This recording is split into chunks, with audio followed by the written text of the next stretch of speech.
So, thank you everyone for being here today for this session on AI in legal and regulation. It's great to have you as part of the COMEX AI conference. This is a very important subject because this relates to the legal and regulation framework for AI.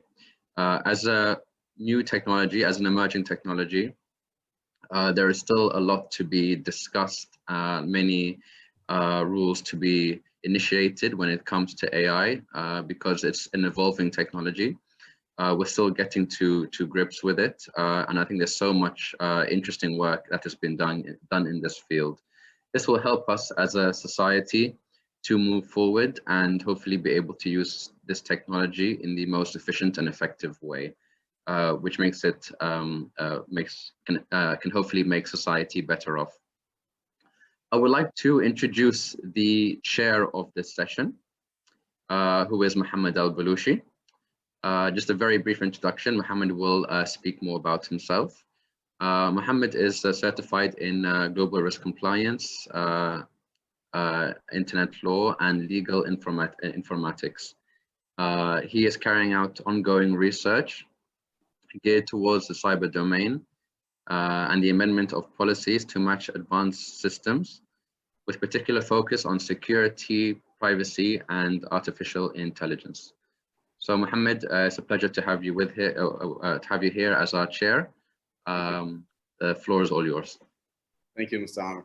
I really do appreciate this opportunity, and I would like to thank OITE and yourself for organizing such a spectacular event. And I'm pretty sure such an event is going to put Oman in the spotlight when it comes to AI development, regulation, and adoption in general.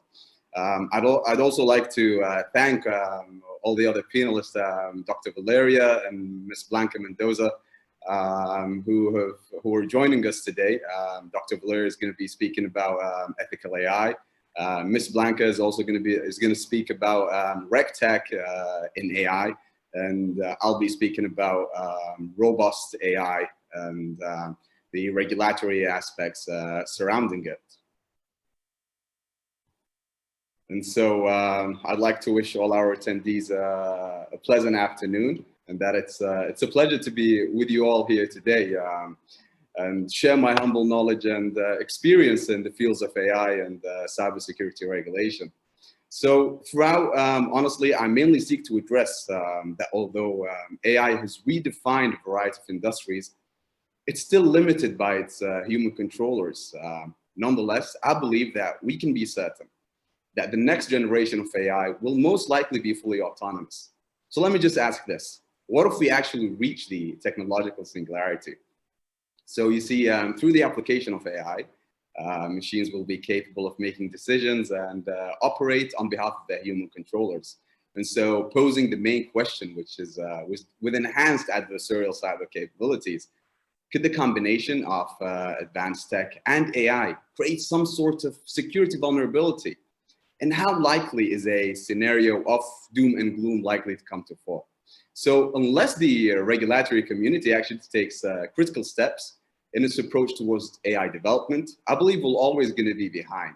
And so in relation to my topic, the main focus behind it is that this certain area of law, which is technical robustness, it hasn't been investigated in a manner sufficient enough to provide guidance for the responsible development of AI-powered systems.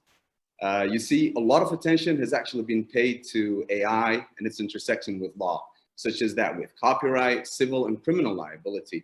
So areas related to the humanization of AI. So not to forget to mention, I believe that a lot of attention, as I seek to reflect, has been geared towards the ethical development of AI, such as design, development, and even deployment. And I believe Dr. Valeria is way more knowledgeable about that certain area than I am. And so I believe that the reason for this is that governments are increasingly becoming aware that without an appropriate framework, AI may replicate humans.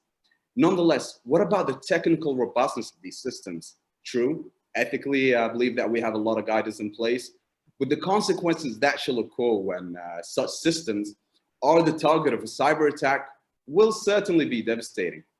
So throughout my continuous research, I seek to stress that AI is becoming a critical component in advanced tech, and that advances in machine learning and cybersecurity measures are certainly essential.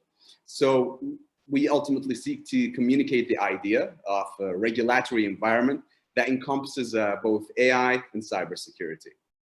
So let me just give you a philosophical approach behind this whole topic. So why now? Why is this whole topic of AI, machine learning, and cybersecurity just gaining momentum in recent years? Why didn't it happen back in the 1950s when Alan Turing, one of the greatest pioneers in our field, actually wrote a paper in which he attempted to answer the question, can machines think? You see, to even ask such a question at that time was revolutionary and provocative in the extreme. Nonetheless, moving to the 1960s, I believe that philosophical discussions as to how close to a human brain a computer could be actually took off. Although this was actually a time of limited thinking regarding the potential of AI without truly considering the extent and possibilities of the different types of AI. Moving to the 1970s, which was the dark ages for AI, a lot of the promised results from the 1960s were failed to be realized because a lot of the funding actually disappeared. And I believe that a main reason for this was limitations in computing power. Now, the 1980s and the 1990s is when the AI renaissance took place, because AI here was no longer restricted to copying human intelligence, as it had the potential to be bigger, faster, and even better. And so AI has really taken off nowadays, particularly in multiple sectors, such as the manufacturing and military sectors. And so just to finish this up, I believe that this is like the increase in computer power is both followed and complemented by what we know as Moore's law. But let me just now tackle the technical aspects behind the, let's say, cyber attacks on AI systems.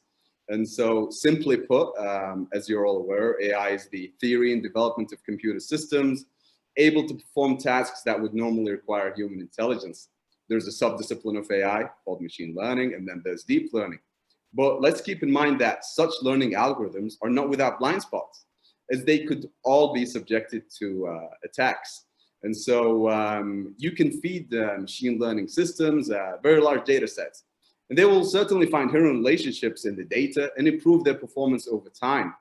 And so what usually happens is that a cyber criminal could be targeting a system in a deliberate manner to either alter, disrupt, deceive, degrade, or even destroy computer systems, data, or networks. Nonetheless, let's always keep in mind that the attacks or the goal behind each attack may actually differ, whether it's stealing data, manipulation, or the sort. So as I seek to reflect, when adversaries attack such AI-powered tech, the established cybersecurity goals, the CIA triad, are all compromised. And so from a general standpoint, when building a machine learning algorithm, the information fed is being used to enable the algorithm to generalize about all other surroundings in order to reach a perfect model. Nonetheless, this results in having an imperfect data set and leaves some sort of vulnerability. And so this is when adversaries actually come into play and take advantage of these blind spots and feed the models or the algorithm itself with inputs that are meant to cause the objects to misbehave. And in relation to the technical aspects, finally, there are two primary types of attacks, such as poisoning attacks and evasion attacks. And so poisoning attacks are those attacks against online models that learn as new data flows in. So what happens is that the attacker provides input samples that shift the decision boundary in his or her favor. On the other hand, you got evasion attacks, which are attacks that attempt to avoid detection by confusing the model and misclassify a sample, which is actually a spam or a malware code. And so what usually happens is that the spam may be embedded in an image with the aim to avoid the textual analysis performed by the anti-spam filters. And so although such examples, image-based spams, have been dominant, cyber criminals would have the capacity to apply similar principles to network and malware attacks. And so I believe it's essential to provide the foundations of how such an attack happens in order to develop regulations that are suitable.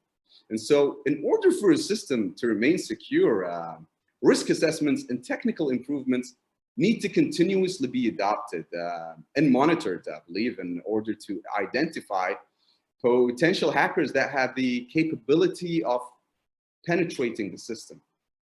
So it's essential to look at the vulnerabilities behind such attacks, and the multiple aspects of security must also be weighed accordingly. So as well as assessing the risks under the measurement of equal importance. So let's look at two main samples, which are like predictive analytics, which is using machine learning and other cognitive approaches to understand how learned patterns can help predict future outcomes, or help humans make decisions about future outcomes using insights learned from behavior, interactions, and data.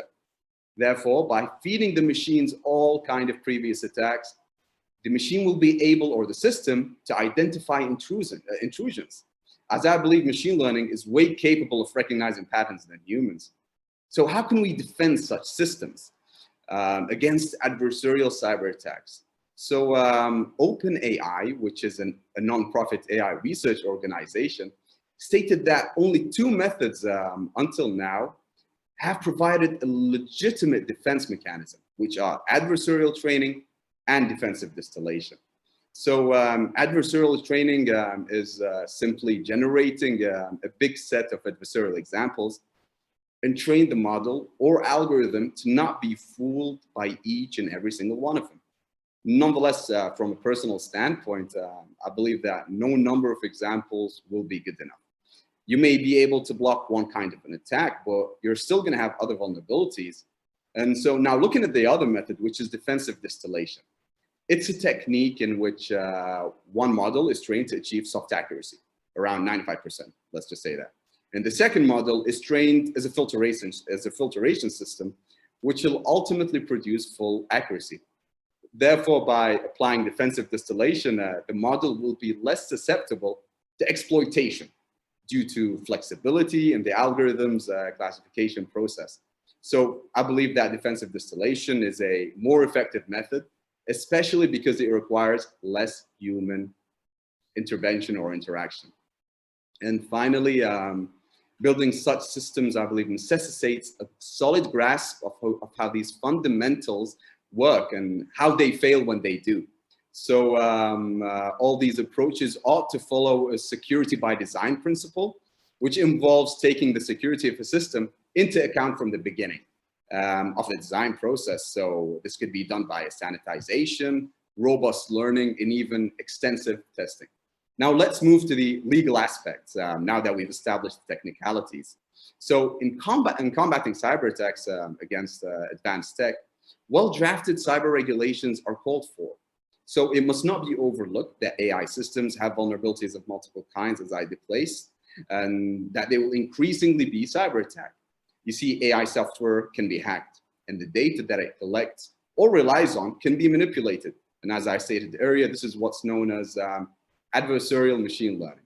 So now looking at the US, so the White House has made American leadership in the field of AI a priority, as that has been reflected by executive orders such as that in 2019, the executive order on maintaining American leadership in AI.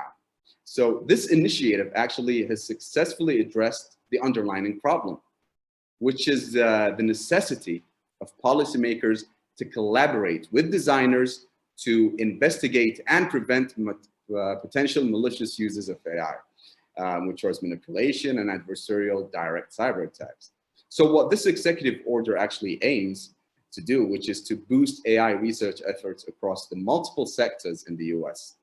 And when it comes to the relevant section, when it comes to the robustness of such systems, I believe it's section 2, which provides that implementing agencies such as the NSTC, Select Committee on Artificial Intelligence, and the NIST shall ensure that technical standards minimize vulnerability to attacks from malicious actors in systems that use AI.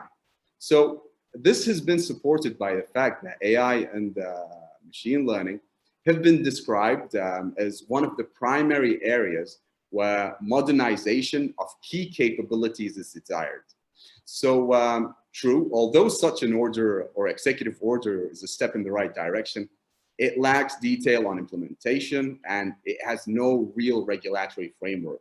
So for AI itself, as such orders are merely instructions to federal agencies, not even to corporations, to implement laws that have already been approved in accordance with administrative intent. Plus, if a state wishes to establish itself as a leader in AI, it will not advance in the field if such important aspects are left to orders, royal decrees, or the sort, rather than the parliaments, due to such methods having a low likelihood of disruptive change. So, plus, such orders do not have the full weight of laws, which parliaments actually do. Finally, such orders do not even allocate funding for AI development and investment. And without such funding, governments won't even be able to regulate as effectively.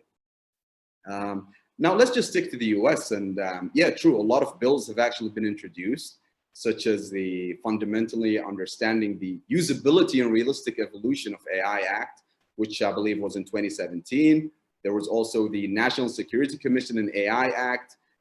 Nonetheless, such laws are a long way from becoming laws themselves. Now, let's move to 2020 when when the White House actually published a memorandum titled the Memorandum for Regulation of AI Applications, which sets out policy considerations that should guide, to the extent permitted by law, the regulatory and non-regulatory oversight of AI applications developed and deployed outside the government itself. Just keep in mind that I'll be referring to the US, the OECD, and the EU, because those three, let's just say, parties have actually made considerable steps when it comes to AI regulation. And I hope that such steps are going to be guiding points for us here in the GCC and other states, particularly when it comes to AI regulation. And so generally, now let's look at the European Union. So let me take you on a timeline of how the EU has been addressing AI governance and my analysis on the matter. So this is, by the way, going to be the most extensive part of my session, as it's the one with the most updates and recent updates. So we all started in 2019 when the EU Commission took the step of releasing a set of ethical guidelines for the development of AI. The high-level experts group set up by the Commission itself, I believe this was in 2018, actually released a document titled Ethics Guidelines for Trustworthy AI. So this may actually be about ethics a lot, but it's going to jump into the regulatory aspect in a bit. And so the Commission hopes to address the legal and ethical questions surrounding the adoption of AI. So a key requirement actually put forth by the guidelines in order for AI to be deemed trustworthy is robustness and safety. And yes, such a document is is a voluntary framework. It stresses that AI should be, let's just say, robust from a technical perspective. And the harmony of all of these aspects, which is safe, secure, and robust AI, is going to be necessary to achieve trustworthy AI. So let's look at the technical robustness and safety of AI systems. The document itself provides the necessity of AI systems in being secure and resilient to manipulation and attacks.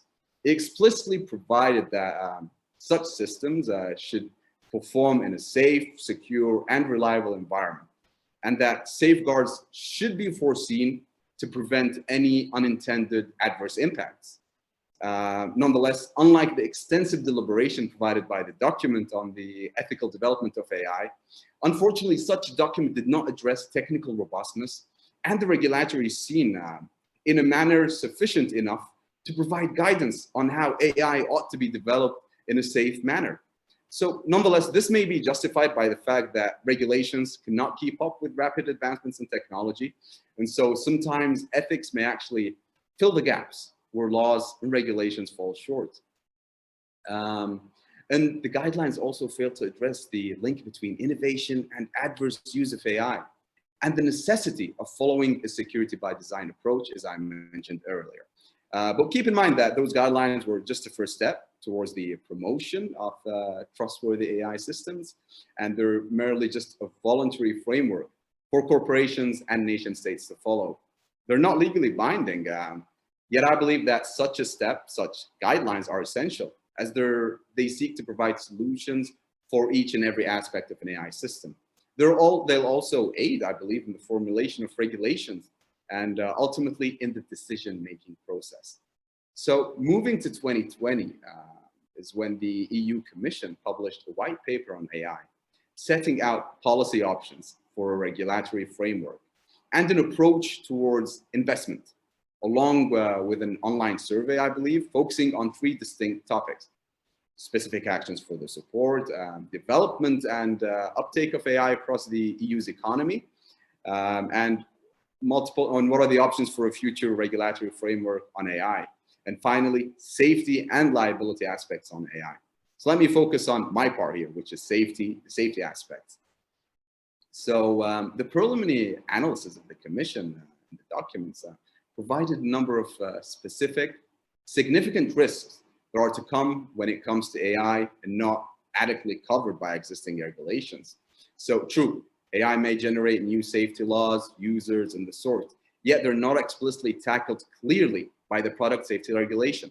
For example, in principle, in a standalone software, it's not explicitly covered by the EU proposed legislation. And what are the consequences which are to occur? And this was, by the way, the most relevant piece of regulation proposed by the EU. Additionally, such a proposal focuses on safety risks, which are at that time, let's just say, does not take into consideration how AI systems can evolve. Also, let's just mention that such white papers are merely proposals that seek to launch a debate with the public, stakeholders, and the European Parliament, I believe, and the European Council in order to reach a consensus. And so because of this white paper, this whole an online survey, citizens and stakeholders actually provided their views on the upcoming policy and regulatory steps on AI. And so following this piloting process in 2020 as well, the expert group presented to the Commission its final assessment list for trustworthy AI. And in particular, actually, the Commission highlighted that through the list, AI principles such as those pertaining to privacy, data governance, technical robustness, and safety are to be translated into a checklist that seeks to guide developers and deployers of AI in implementing the said principles in practice. In relation to technical robustness as well in such an assessment, the document stressed that on the importance that AI systems are developed with the preventative approach to risks, and that they behave reliably and as intended while minimizing unintentional and unexpected harm, as well as preventing it where possible. And I'm paraphrasing here from my memory, I guess, and that the presence of other agents, whether human or artificial agents, that may interact with the AI system in an adversarial manner ought to be taken into account. So quite recently, in April 2021, the Commission finally adopted a proposal for AI regulation, which may be described as the first ever legal framework for AI. And so this actually imposes strict obligations on businesses across many sectors, even the economy. Though, to be honest with you, such a proposal may actually prove controversial, and it's going to be up to amendments until, I believe, 2020, because they actually defined AI too broadly, as well as, I guess, the providers of AI systems, such as well as manufacturers and importers. And yeah, so I think there's going to be a 2-year period for the proposal before it's officially adopted and it's published, which means that new requirements could eventually apply before the end of the year. And keep in mind that the regulation actually has adopted a risk-based approach for instance, prohibited AI systems, some heavily regulated, and some not that much regulated. So it imposes, by the way, strict obligations on high-risk AI systems, which include AI technologies used in critical infrastructure, medical robots, and essential services such as credit scoring, law enforcement when it comes to interfering with lives, and etc. By the way, such high-risk systems will be subject to strict obligations before they're put into the market, and they will require appropriate human oversight and high level of robustness, security, and accuracy. And just keep in mind that all biometric identification systems ought to be considered as high-risk systems that ought to be subject to a lot of requirements. And so when it comes to technical robustness, the proposal stresses that such robustness is a key requirement for such high-risk systems, and that they should be resilient against attacks and connected, let's just say, or resilient as well to malicious actions that may compromise the security of the AI system and eventually result in harmful or otherwise undesirable behavior. And failure to protect such systems will honestly touch on fundamental rights, for example, due to wrong or biased outputs generated by the AI system. And so in relation to cybersecurity, the proposal also states that this is going to play a crucial role in ensuring that AI systems ought to be resilient against attacks that seek to alter their behavior and compromise their security properties by other parties which seek to exploit the system's vulnerabilities. And such attacks can leverage AI-specific data, hence adversarial attacks. Now let's move to the OECD. And so I believe that this was in 2019, where 36 members of the OECD actually approved the OECD Council recommendations on AI by adopting the principles on AI that promote innovative and trustworthy AI, in which such principles respect both human rights and democratic values. So not only OECD members adopted it, but also 10 others joined as well, non-OECD members, which include Colombia, Costa Rica, Ukraine, Peru, Romania, and Singapore as well. And so looking at the robustness, security, and safety of AI systems in the proposal, so the document actually provided that such systems should be robust, secure, and safe throughout their entire life cycles, and that they should function appropriately, and that they ought to not pose any unreasonable safety risks. On top of those principles recommended, OECD also recommended that governments ought to facilitate a policy environment that will make the utilization of AI secure and safe. The document, I believe, also touched on the importance of cross-cutting collaboration among the private sector, the government, and academia. And so just recently in 2021, the OECD actually took a further step in, May 2021, in which it developed a new framework for classifying AI systems as a tool for policymakers, regulators, legislators, and others that would enable them to assess the opportunities and risks of the different types of AI systems in order for it to inform national AI strategies.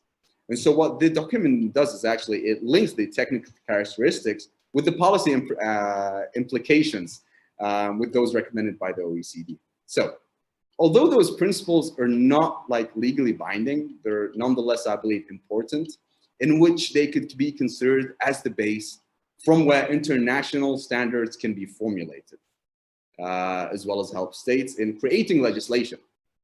So they can be considered as a reference point for the entire globe.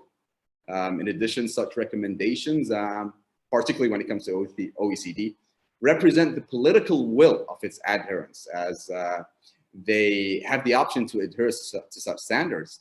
though members usually abstain when they don't agree with the recommendation adopted. Nonetheless, that didn't happen in this case. So I believe that the OECD has successfully managed to unite multiple nations across regional boundaries, unlike what the EU and the US did, which I believe would struggle to scale beyond the intended boundaries. So now let's talk about transmission from ethics to AI, to regulation. Ethics in general, I believe, inspires the creation, modification of regulatory instruments. And ethics in our case is mainly about the moral behavior of humans when designing, developing, and deploying AI systems, in which it considers how such entities may harm or benefit humans. With that noted, what ethics cannot do is codify and inform certain behavior, unlike regulations, which seek to address problems in a policy manner. So focusing too much on ethical guidelines presents a danger towards formalizing laws and regulations for the adoption and development of AI systems, as ethics alone or such guidelines cannot mitigate the harms and pitfalls of AI.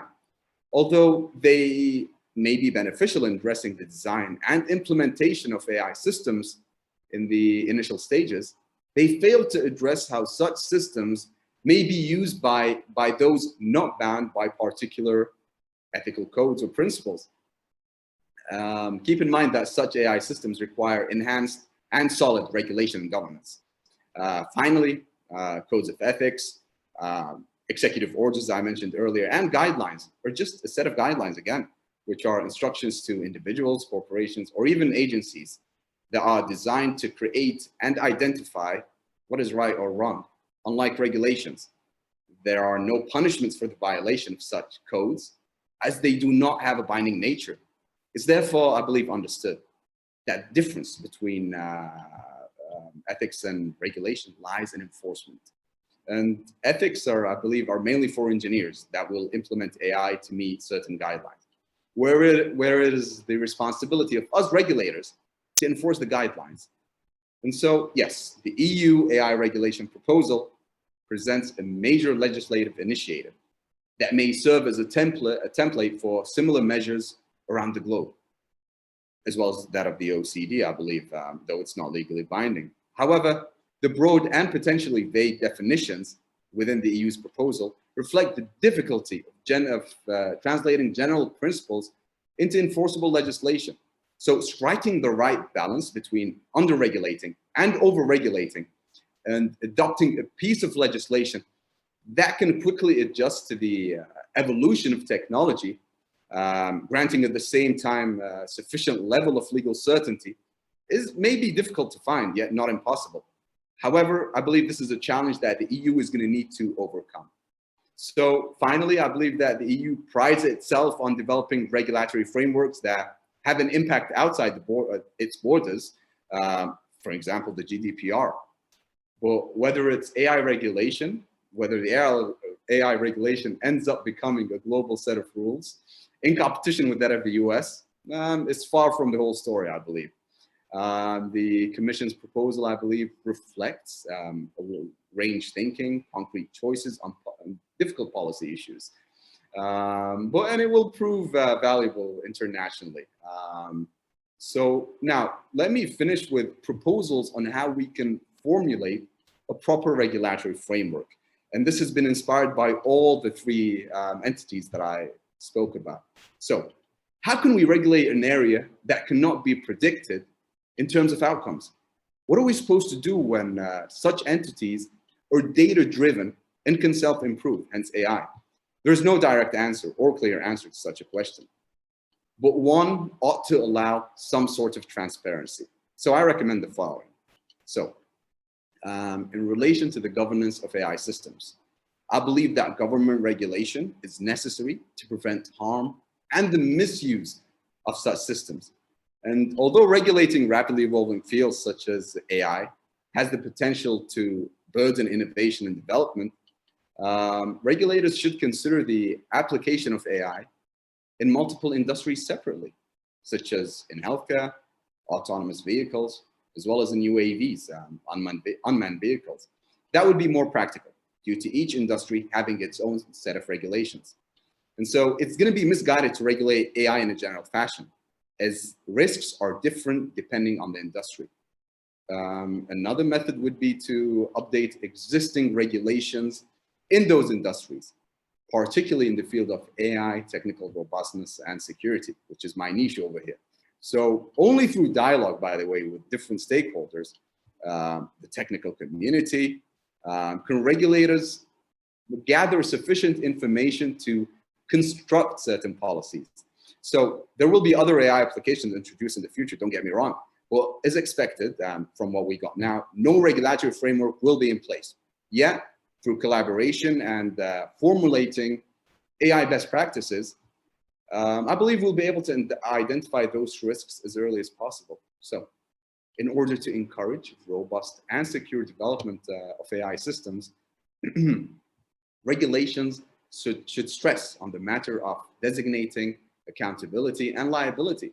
So such regulations should put in place mechanisms and guidelines for the responsible development of AI systems. And just keep this in mind, as humans are responsible for the development of such systems, they ought to be accountable. Corporations and humans in general ought to reflect thoroughness in the development of such systems. Finally, we also, I think we should also recommend standardized data hygiene, which is another method that should be used in order to reduce the risks when applying AI systems. So this can be done through the drafting of material, which places down requirements that prevent and mitigate the risks of AI systems being manipulated into performing certain tasks. So, which means introducing tests to assess the mechanisms of AI. So finally, just to conclude, although there have been advancements in the cybersecurity domain in the past years, I believe that greater advancements have been made by those attempting malicious attacks. See, AI-powered systems represent a revolution in the technological arena. They're powerful systems that could be used in various sectors. Nevertheless, their use raises many sharp issues, such as the security level of these systems, due to the fact that they're based on high technological components and systems that are vulnerable to cyber attacks. So these issues must be addressed through a collaboration between the security community, the developers, and regulators, where their goal should be to make the hacking of advanced tech difficult.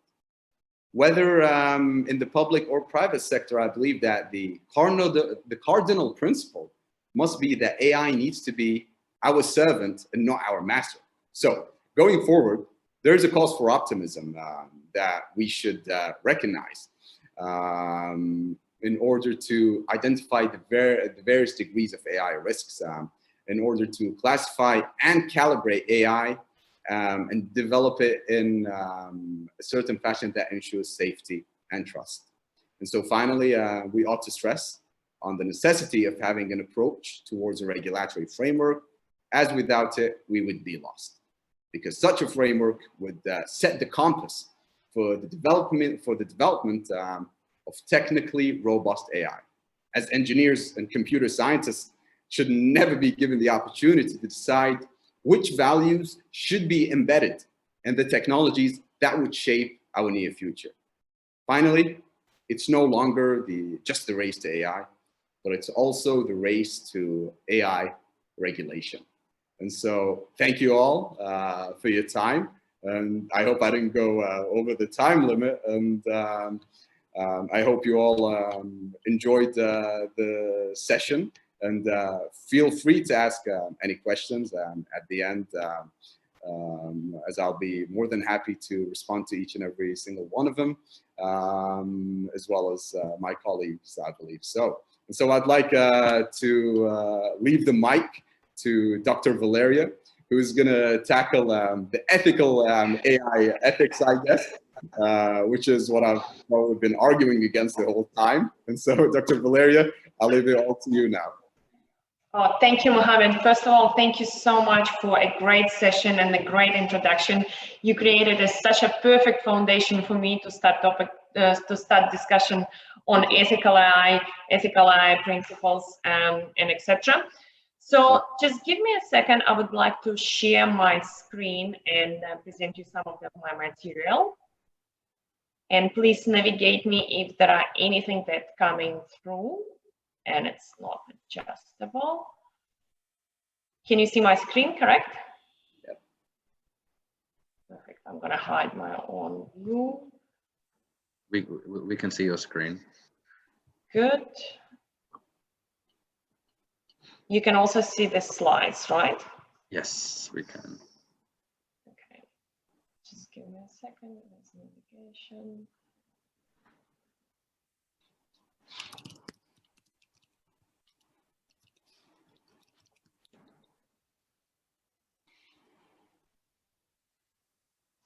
Well, first of all, thank you so much for having me here at COMEX AI. I'm extremely excited. It's a pleasure and it's a great opportunity to share my thoughts, insights, and experience.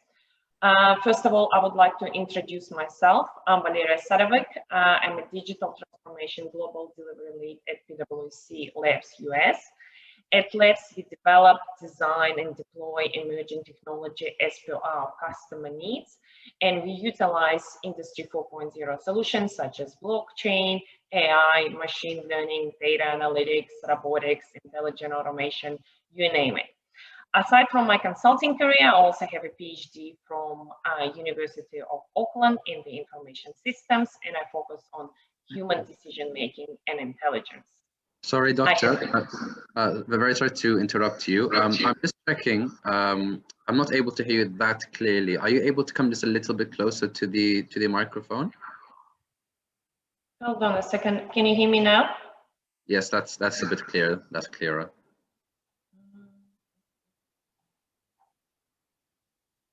I'm gonna increase my microphone. That should be better now. That's better, thank you. All right, I will continue on my introduction. In addition to my consulting career, as I mentioned, I've got a PhD from the University of Auckland in information system, where I focus specifically on human decision-making and intelligence. I have been published in academia and media arena on subjects of AI and IPA implementation, ethical AI, responsible AI, and specifically how we can put it in actions across our enterprises. I have lived and worked across the globe in Europe, Southeast Asia, Australia, and New Zealand, and currently I'm actually based in the US.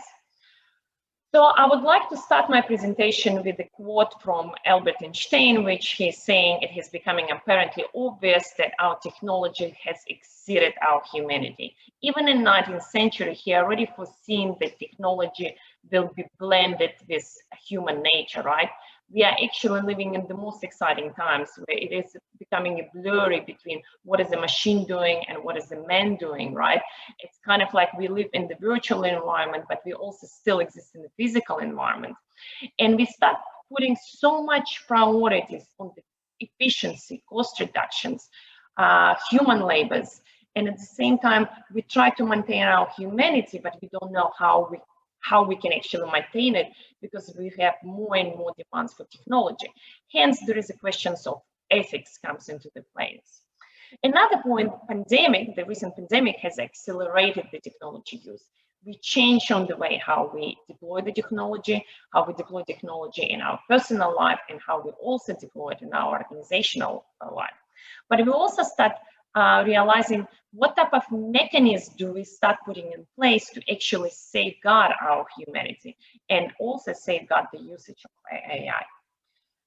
So when we talk about AI, ethical AI, usually we have a couple of questions that comes to our mind. And the first is, what is ethical AI? Why do we actually care about ethical AI? What is ethics for me might be completely different what ethics for you, right?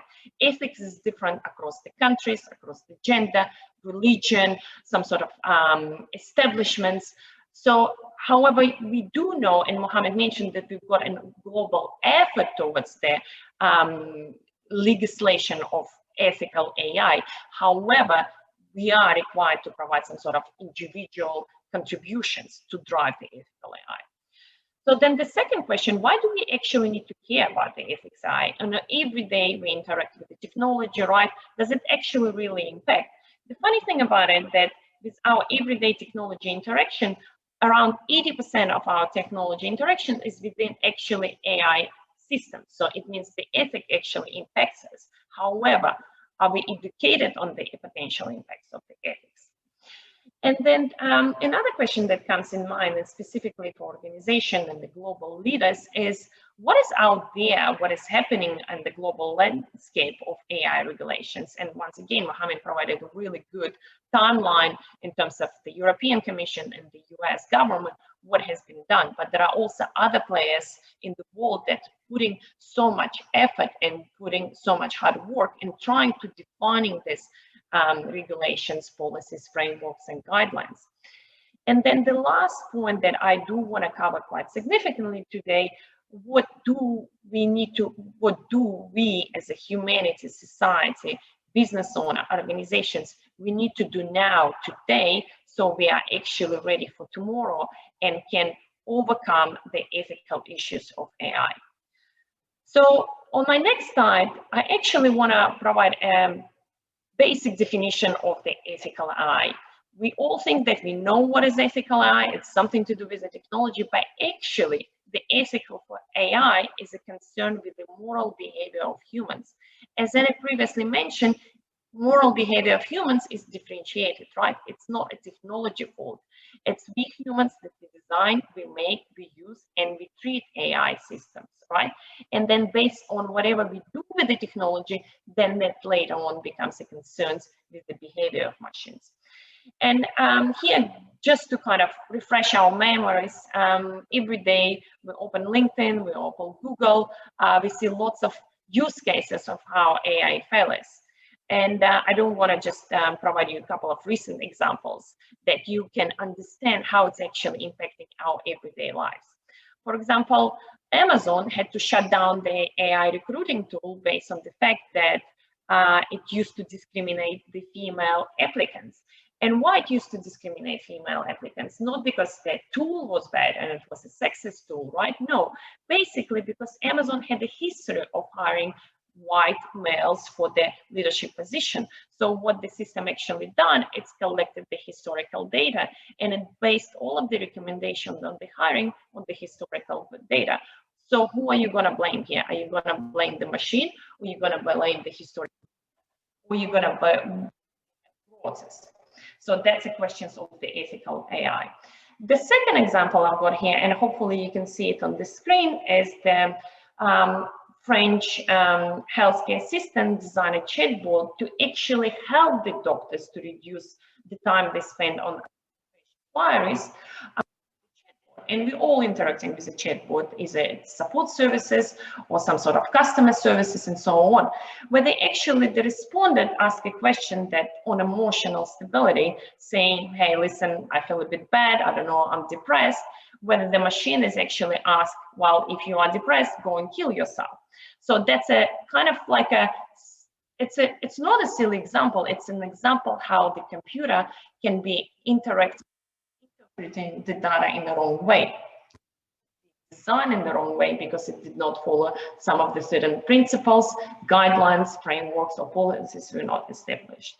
Another recent example, again, is one of the biggest unicorns of technology unicorns, is where one of the applicants, specifically from the Danish country, uncovered that when himself and his spouse applied for the credit card, right, somehow he got the credit, the credit balance 20% higher than his spouse when they used to share their bank account details, when they had the same credit history, when they had the same level of income. So how come the system was designed in such a way that it gives more benefits to one user versus the another user? What type of criteria is it used?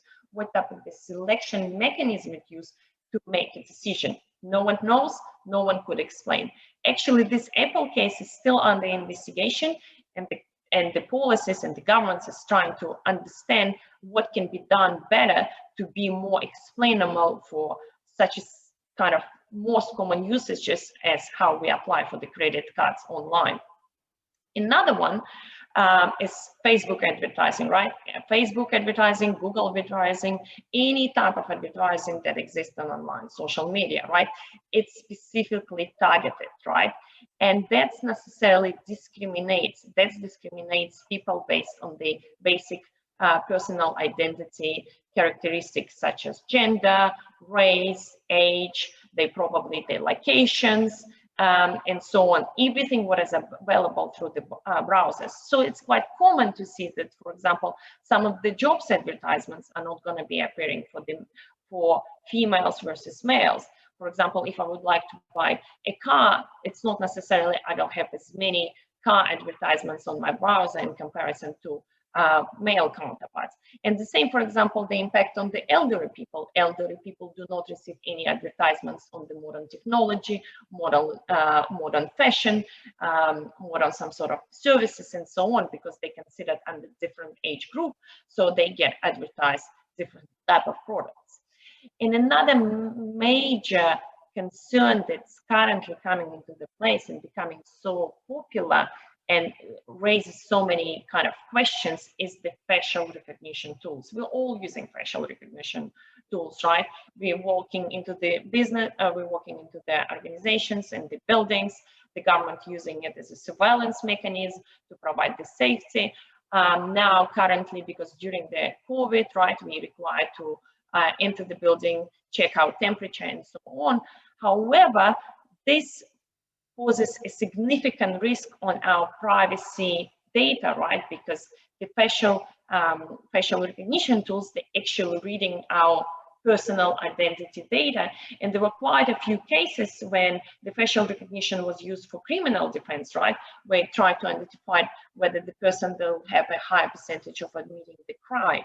And the thing with that according to the history, again, based on the historical data, facial recognition tools will identify men of color as being a high risk individuals in comparison to just white people. So once again, this is why is it happening? How is it designed? What are the ethical considerations of the tools? So this is just an examples to bring you that we actually facing every day. So when we ask about why do we have to care about the ethics of AI, you can see that ethics of AI is surrounded by all of our technology that we use on an everyday basis. The next kind of slide I want to focus is why do we actually care? So what, right? The tools reading our data, we get our recommender system populates our advertisement and so on. However, from the business perspective, there is no company or organization wants to be involved in AI ethics scandals, like, for example, Amazon and Apple Card or Facebook, because the penalties are significant. And even worse, one of this is a privacy risk, one of this is a reputational risk, but another thing is technology is affecting human life. And sometimes those the impact that can be fatal consequences. So the first is AI is used for helping us with automated decisions, right? And as I mentioned, AI algorithm and training data may contain human biases that because technology are actually built by humans. Those biases are actually preventing system from fair decisions. And the reason of those biases being developed is because sometimes they're being crept in by the developers themselves without even realizing how they build the system, that they're incorporating their own preferences and they're incorporating their own kind of way of living. And bear in mind that developers might be, once again, from different country, different age, different race, and so on. So another one is, as I mentioned, is a historical data. AI has got a good ability to crunch the big volume of data. However, AI does not have an ability to forget the data, right? Because we're using the historical data to indicate our AI system, and we base our decision on the historical data. So we keep repeating the same mistakes, like in the use case with Amazon, right? The next one is the AI impact is we talk about the autonomous things. And autonomous things is becoming so popular in our everyday usage, in our organizational uses. And this is the example of self-driving cars, it autonomous weapons that used by the government, and it also some sort of robots that are used on the industrial or either manufacturing environment. The problem with those things, because we don't know whose fault it is. With their self-driving cars, people in governments are confused whose liability it is. For example, there were quite a few cases in 2019 and just recently with Tesla that self-driving cars were hitting pedestrians and the pedestrian could just simply die. But the question is asked, who do we blame for this, right? Do we blame the driver because he's put the autopilot? Do we blame the designer of the software itself, or we actually blame the manufacturing? We don't know. That's the questions we have to answer. But because we focusing so much on efficiency, cost reductions, autonomous things is becoming part of our life, and we can't do anything else, and we have to progress further with the advancements. Another point is of ethical dilemmas of AI is unemployment, right? And this is actually the biggest probably fear of everyone. And I personally think it's quite a controversial fear, and it's not necessarily should be that blown out. However, according to the research, AI might replace as much as 30% of the world labor by 2030. And in terms of the numbers, it means it's 400 to 800 million of jobs will be replaced. So how are we going to ethically manage unemployment? That's a big question, right? That's a big question in mind of everyone. However, what we also have to think, how ethically are we going to manage the demand of new jobs that are going to be created by AI? We are in a massive shortage of AI data scientists, data analysts, right? And at the same time, we start lacking the human skills. We are more in need for leadership skills. We are more in need for some sort of human thinking and so on. Who are going to be those people? And that's where the ethics also should come into place. It's not only how we build the tools, but it's the consequences of the tools being brought into our everyday operation and usage. Another point I'm bringing up here is the misuse of AI. There are concerns about the data of misuse and the personal privacy being actually at risk. And this is, again, specific example of the facial recognition tools. It's a surveillance used by the governments that actually limiting the privacy. It's limiting some sort of our privacy rights, because we start getting tracked, we start getting restricted in terms of accessing some of the public places or not accessing, or there are some sort of algorithms that start identifying who should be located at what places. And as you know, there are some sort of things that, for example, the facial recognition can start identifying whether I've got some sort of misuse, if I'm in a bad mood or if I'm depressed, and so on. So that means that my personal data becomes available, and it starts being treated in a different way. And that brings me to another point of the manipulation of the human judgment. And that's, again, the AI is really good in collecting the massive amount of data, crunching those data, right?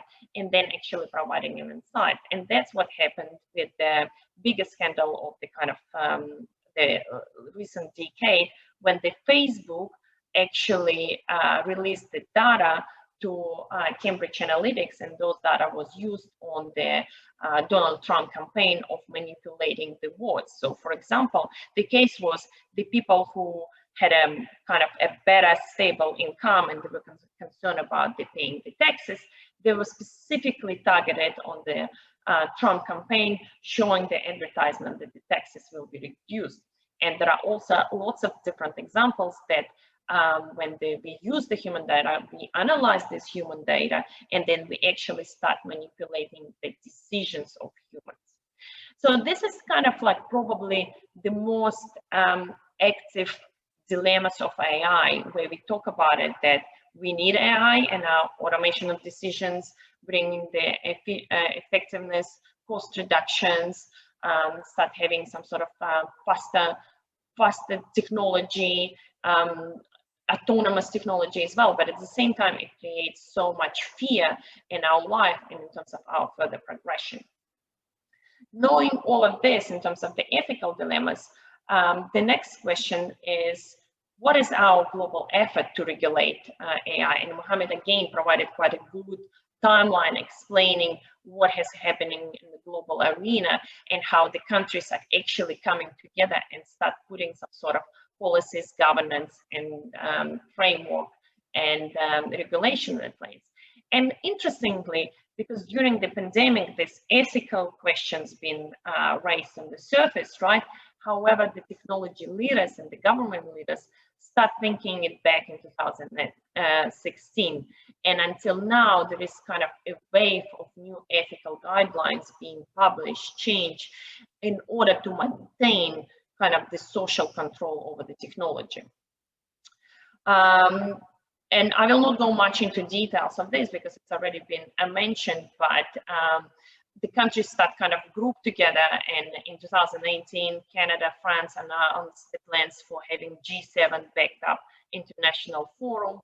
In 2019, the entire World Economic Forum issued its AI government procurement guidelines.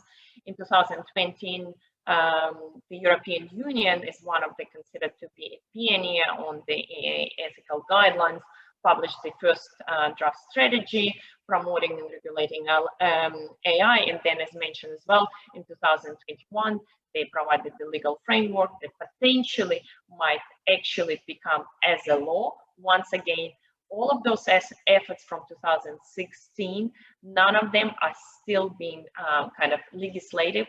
They're not necessarily imposed as regulations, but mainly those policies, efforts, frameworks, guidelines, they focuses on the risk and biases of AI underlying technologies. And mainly they creating some sort of like guidelines on how the machine learning algorithms should be designed, what type of the data should be included, how the data should be trained, how the data should be cleaned, what type of testing the algorithms should be created, how the decision model should be manipulated, how the decision model should be created, in what type of education and explainability should be surrounded within the AI, whether it is across the users, whether it's across the developers, designers, and either the business owners as well. So there are as you can see, there are quite a lot of efforts out there, probably from the government perspective. However, if we start going down to the organizational level in the business owners, it's still not that often you can see internally that our organizations are doing some sort of like setting up some sort of policies or governance internally. However, there are efforts in place. So continuing on some sort of global effort on the regulation of the AI, here you can see some sort of like a world map in terms of what's happening out there and in the world economy. And you can see that the dark side countries are actually the countries that got probably the minimum effort. And it's not necessarily means that they're doing nothing in order for the ethical AI or establishing some sort of mechanism.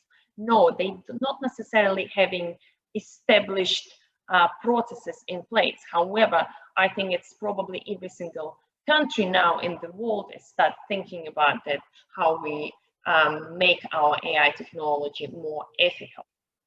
And another point, interesting point to add on this map that the governments of countries in the global north, such as the United States, Canada, almost all European countries, as well as Japan, Singapore, South Korea, Australia, and New Zealand, are those that are already developed countries.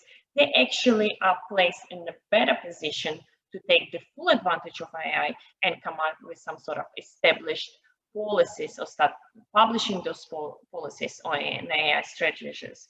In comparison to kind of developing countries, which is global south, which can be considered Latin America, Asia, Africa, and some of the Oceania regions as well. And once again, I will be probably repeating myself, but the Europe is being a pioneer. They created the first ever legal framework. Soon it's supposed to be legalized, and it will have a clear kind of guidelines, and it also will be put in the law-making hands that what and how we should be building, and what and how type of rules we should be followed from the organizational perspective, user perspective, and how we're going to build the trust and education of society. US is also making quite a lot of effort on introducing the legislative bills across the different states. And as mentioned, they've got a mandate from the White House to make sure that the AI, they maintain themselves as the AI leaders. And they provided at least 10 guidelines on how the AI application should be built, and how the organization and agency should be deciding on what type of AI should be deployed within the public sectors. Asia is also making quite a lot of effort. The China Ministry of Science and Technology published their own set of governance principles on the new generation of the responsible AI, and they're also trying to become one of the leaders between developing AI technology and also consolidating the AI ethical components. As previously mentioned, Singapore is considered one of the topest world economies that been introduced AI regulations from back in 2016, where they've got probably the guidelines that been communicated and educated and distributed across the users, the public sectors, and the organization themselves. And I think and I'm actually sure that they've got the benefits provided to the organizations when they start exercising their regulatory AI principles. And I think it's not going to be a surprise to anyone that the Middle East is also making quite a lot of effort on regulating the AI. And both the United Arab Emirates and Saudi Arabia have placed AI at the heart of their economic strategies, right? And they're putting quite a lot of effort for the next decade to become one of the top countries that drives the AI initiatives, drives the AI technology, and also contributes into AI ethics. The same as Egypt and Qatar, they're trying to progress with the AI technologies and AI innovation. And it's not a secret that, again, Dubai has been one of the first countries in the world that actually established a ministry of AI, right? And they also provided there is a Dubai Ethical AI Toolkit that has been specifically created to provide the guidance on how AI systems should be used responsibly, what type of frameworks it should be created on self-assessment, how the tool should be developed, and how the organization can assess their own products, whether it is in compliance with the AI ethical guidelines or not. However, as these efforts are at such a high level sometimes that usually organizations themselves, they are not necessarily aware how to progress with AI. They do understand the importance of that. We all hear about some sort of consequences, reputational risk, human life impact, and so on. But when we talk about the developers and designers, business owners, product owners, they basically, all of them have one intention, right? We have to design a technology, we have to deploy the technology, we have to cut the cost, and we have to bring the efficiency, right? So, and on this side, you can see probably a basic set of standard guidelines that used by the ethical pioneers to drive the ethical development of AI technologies. And first of them is out before can, and this is the question that we ask. The fact that we can build something, it does not necessarily mean that it should be created. The ethical design is about ensuring that whatever we build is actually create the best possible outcome for the world, right? We have to ask ourselves, what is the purpose of what we are building? just for the sake of the building, just for the sake that it's being in demand or it's being in fashion, it does not necessarily bring any goodwill. The second one is non-instrumentalism. So what does it mean? That the technologies should be never designed with people becoming a part of the technology. The technology and the ecosystem of some kinds, whether it is in animals, whether it is some sort of like political communities, they should not be used or incorporated as a part of the technology into the design. They must be the beneficiaries. The people and the entire like population and ecosystem should be the beneficiaries of the design, and not necessarily kind of part of those design. The third one is self-determination. It's about the maximizing the freedom of those affected by the technology design. So what does it mean is that's once again the example of targeted ads, right? As it is example of the minimizing some sort of our progression, minimizing our movement actions, minimizing our freedom, limiting our choices. And that goes back, for example, we are limited on the choices when we do the online purchasing, right? We only have those products that recommended based on our personal identity information, but we don't have any other products. So that's a limitation of technology. Technology starts actually limiting our choices and our decision making. The fourth one is actually extremely important, and considered it's a responsibility. Usually when we design the technology, we design it with a specific use case or set of use cases. However, we are also responsible to understand and test the system, whether it is failing to kind of deliver on the use case, and what are the other malicious use cases can be kind of tackled along with the technologies is being produced, right? And once again, autonomous vehicles were created to simplify our life. However, there is some sort of a malicious use can be used.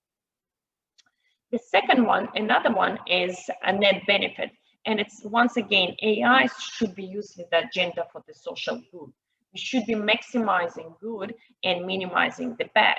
It sounds really kind of futuristic, and it sounds really good and some sort of theory.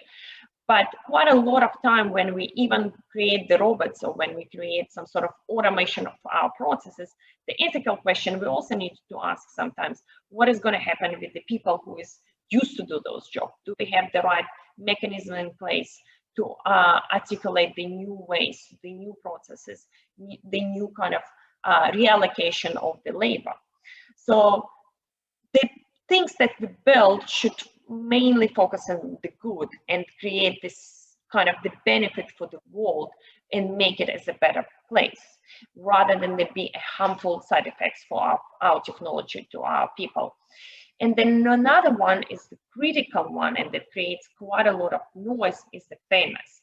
And once again, specifically for the last year, and everyone was aware of the initiatives of the Black Lives Matters, the AI becoming unfair to the race, to the gender.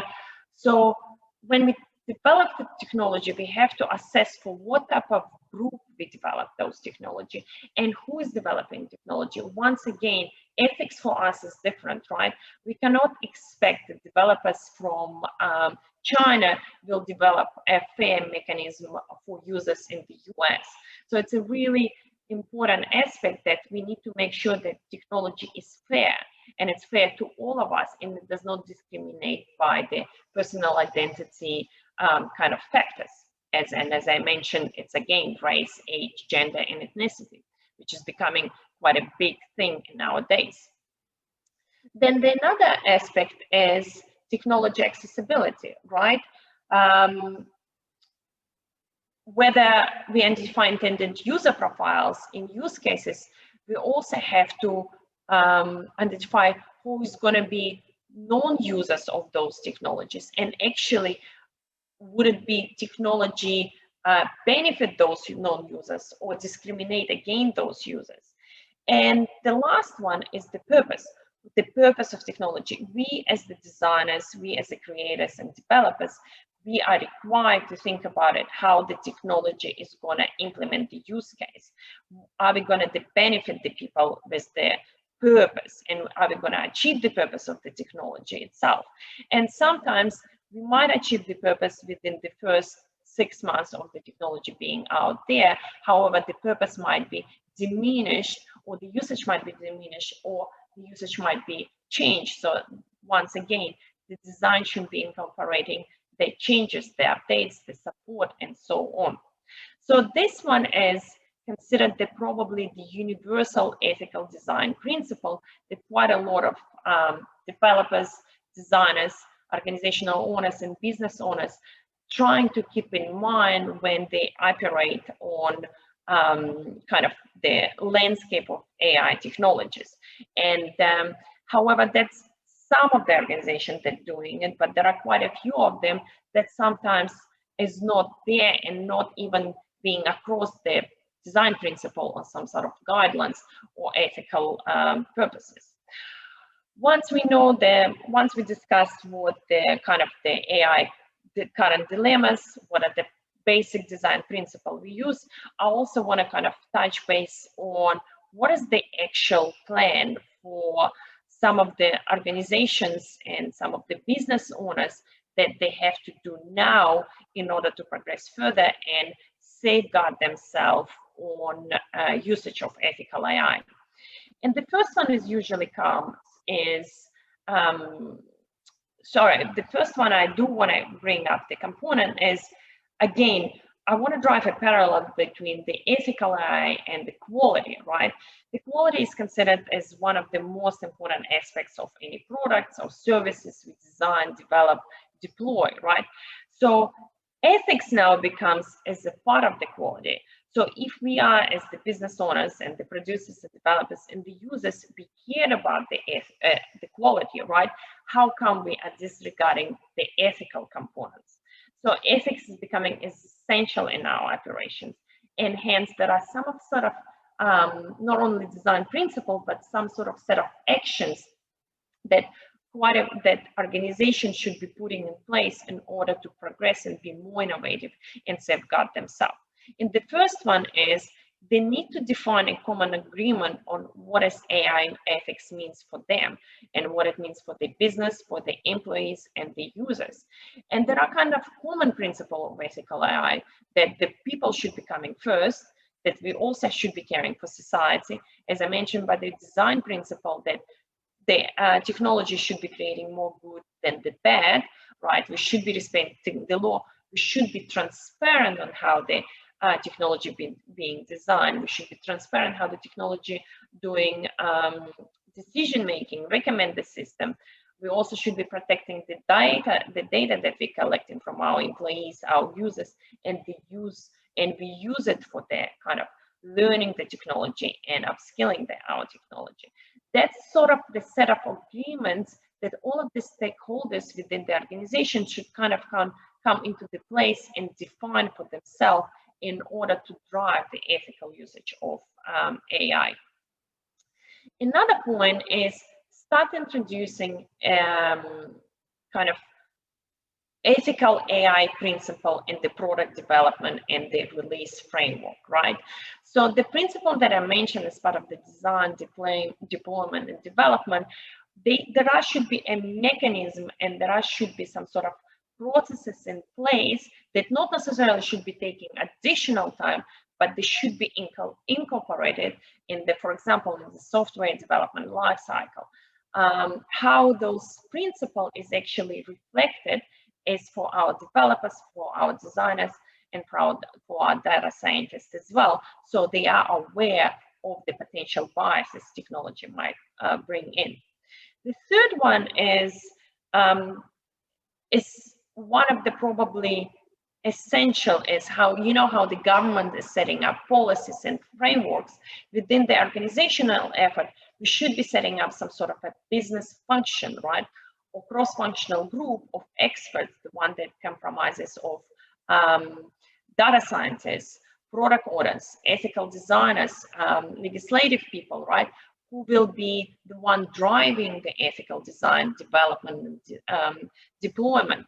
And usually what we're doing now, because there are an existing risk and compliance offices within the organizations, the only extra steps that we require to do as the kind of main stakeholders in the leadership group is to start introducing the ethical knowledge into this group. It's a basic extension from our quality teams, from our risk and the governance teams as well. So it shouldn't be that difficult to start slowly expanding these teams with the components of the ethics. The fourth one is probably being spoken wildly, and it's always been there when we design technology, bring the customer collaboration into the design, development, and deployment.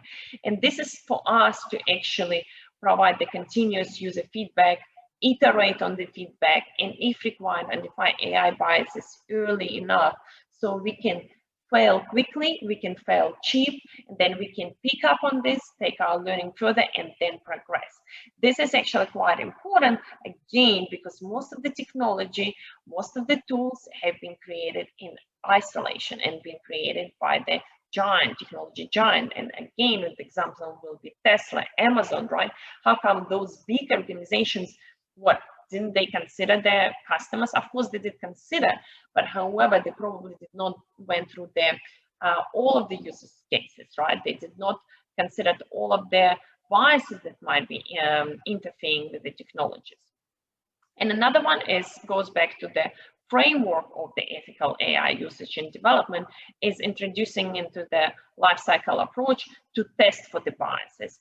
And that goes at ad hoc biases mechanism testing, right? Because once again, when we develop the tool, we use the tool is also have a mid-life cycle, right? And then post-support cycle. And biases might creep in the different stages of the tool life cycle itself. At the beginning, the data we are using will be completely different to the data we are using at the end, or in the kind of 6 months down the track of the technology being used. And hence, the additional testing and biases assessments are required to make sure that we are following the ethical guidelines. And one of them, also the final points, is being transparent. And this is probably the biggest problem, that we don't have a transparency. We don't have a transparency of how the technology being designed. We don't know why we're receiving some sort of ads, how the algorithms being created, who has created the algorithms. And the most importantly, we never are actually getting some sort of educated or informed on how to use the AI mechanism and for what purposes. And that's why we've got the cases that AI is being used maliciously, or AI is being used not for the purposes required. Another one is empowering your employees to design responsible products. And the only way is actually to empower your employees to design responsible products. It's, first of all, it's give them freedom, and the second, to give them a continuous education.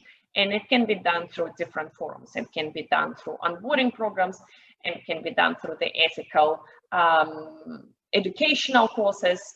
It can be done through the collaboration with different parties, institutionals, and so on.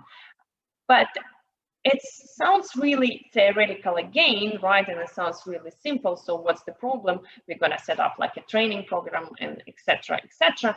However, when you look at the organizational track records, you will understand there are not that many business owners and that many kind of training and development units have a component of ethical training. And once again, ethics for everyone is different. However, there are a set of rules and guidelines that should be out there for everyone to be aware. Because when you talk with the developers and designers, most of them, they never consider ethics, and they don't ask about ethics when they build the tools. And then the third and the last one is actually sharing the knowledge, collaboration, and integrating across the ecosystem, right? Once again, we've got the government effort, we've got the government policies being in place. It's all been published out there online. But why then the question is, why do we still have those cases of AI failing, right? Why there is there is no integration between the different parties. And it's a kind of a leadership responsibility to start calibrating with the even competitors, start collaborating with the industry groups, start joining some sort of like ethical steering committees, and from the government ethics being involved, and then maybe World Economic Forums on the technology design. So always progress further, always learn new, always be aware of what can go wrong. And on this note, I do want to bring quite a lot of attention on the leadership empowerment, on leadership awareness and education on how the AI faults might actually arise in the operation, and why the AI ethics should be a concern, and should be a concern now, so in the future, for tomorrow, we are actually ready for the next step. And on this note, I would like to pass on the mic to other participants, and kind of be ready for question and answer sessions for later on.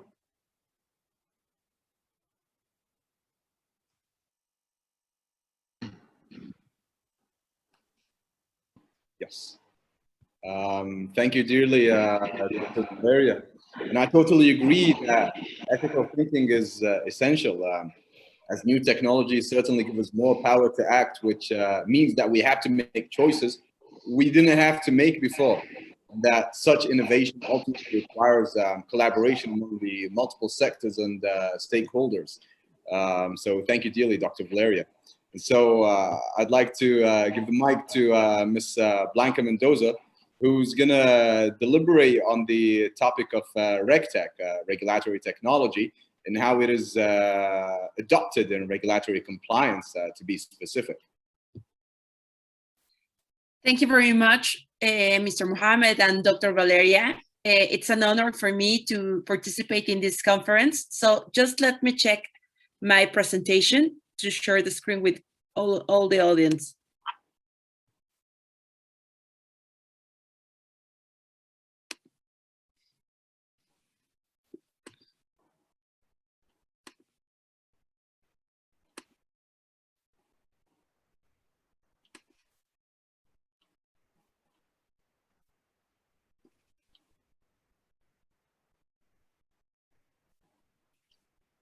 Wait a minute.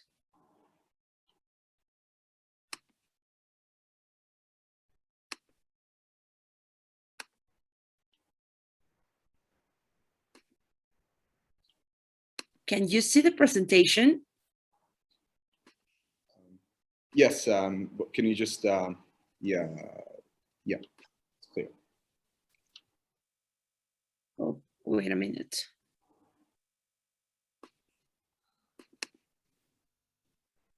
If you can press on the slideshow, please. Wait a minute, please. You can see the plus and minus just beside the minus.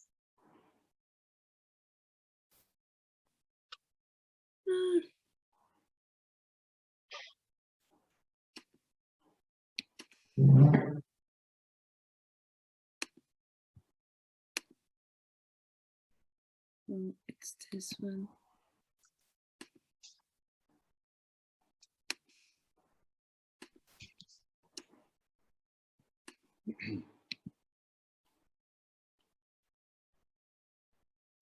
Yes, that is good, but yes, exactly. Yes, perfect. Yeah. Okay. Just click on it. Great. Great. Wait a minute, please.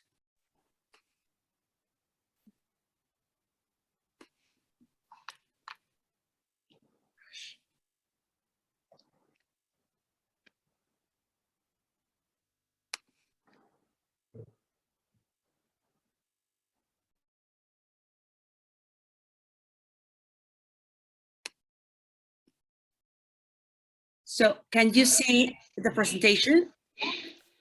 Blanca, I think you just need to click on the share button, which is on the right-hand corner. Yeah, that's now that's good. Yeah, correct. perfect. Thank you. Okay, wait a minute, please. Oh my God, oh my God, oh my God.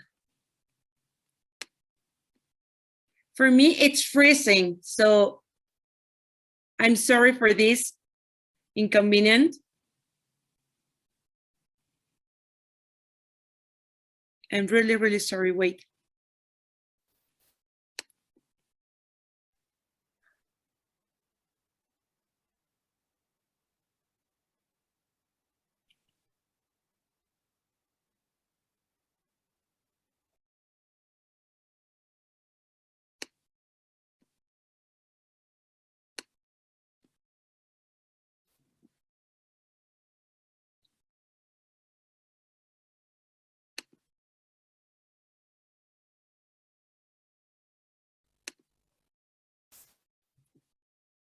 I don't know what to do.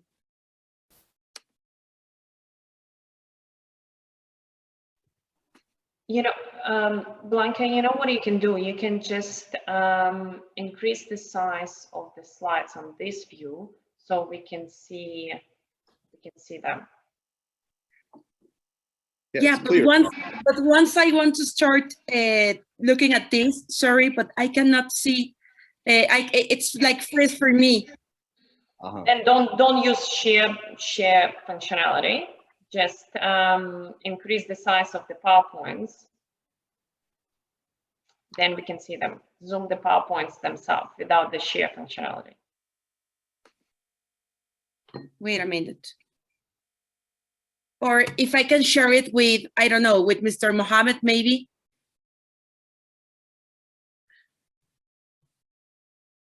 I'm really sorry for this inconvenience. No, it's fine.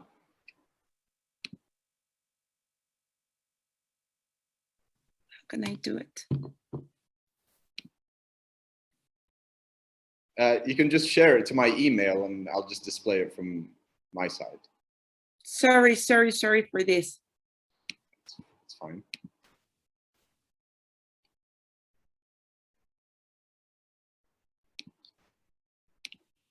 Okay. Did you send it? I'm just sending it. Wait a minute.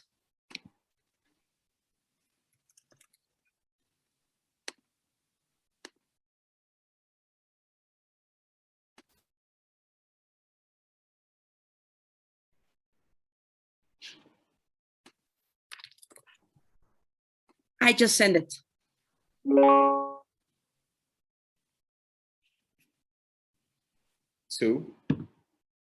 So maybe you already received it. I don't know.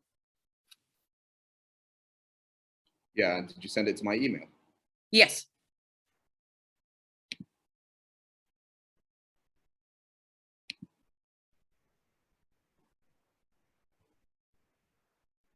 Gmail?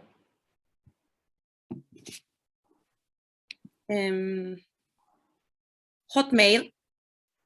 Sure.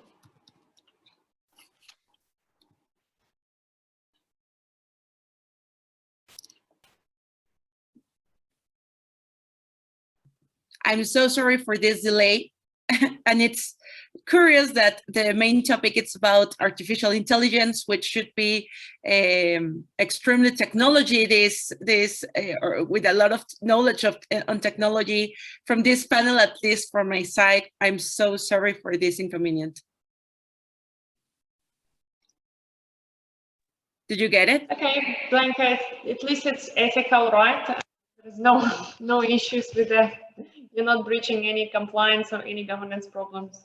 Yes, I got it. I'm just downloading it. Did you get it? Yes, just a second, please. Thank you. Thank you very much. So I will make a brief introduction of myself. Thank you very much once again for this interruption, and for I hope that I don't cause any inconvenience on your agenda, but I'm Blanca Mendoza. I'm the founding and managing partner at Mendoza Abogados in Mexico City, where I head the tax and fintech practice group. I regularly represent domestic and international clients across multiple industries and sectors who aim to develop innovative business models in Mexico or with Mexican subsidiary companies in our country. Given the increasing demand for fintech and digital solutions all around the world, I have been providing tailored advice to our clients in the firm to help them develop and protect their digital infrastructure, deliver innovative products and services, and enhance their operations and compliance systems. I don't know if you can show the presentation now. Blanca, there's an issue with the file that you sent me, actually. There's an error. So, yeah. I think you can just share the screen from your part and then just do what you did before. Like, you don't need to expand the whole thing. Just go slide by slide, and that would be fine. Yeah, I think that's the only way. Yeah. Okay. I will resend just finally, I will reset the presentation and then I will start. If we can do it like that, it's perfect. If not, I will try to explain the charts that I wanted to show you. Sure.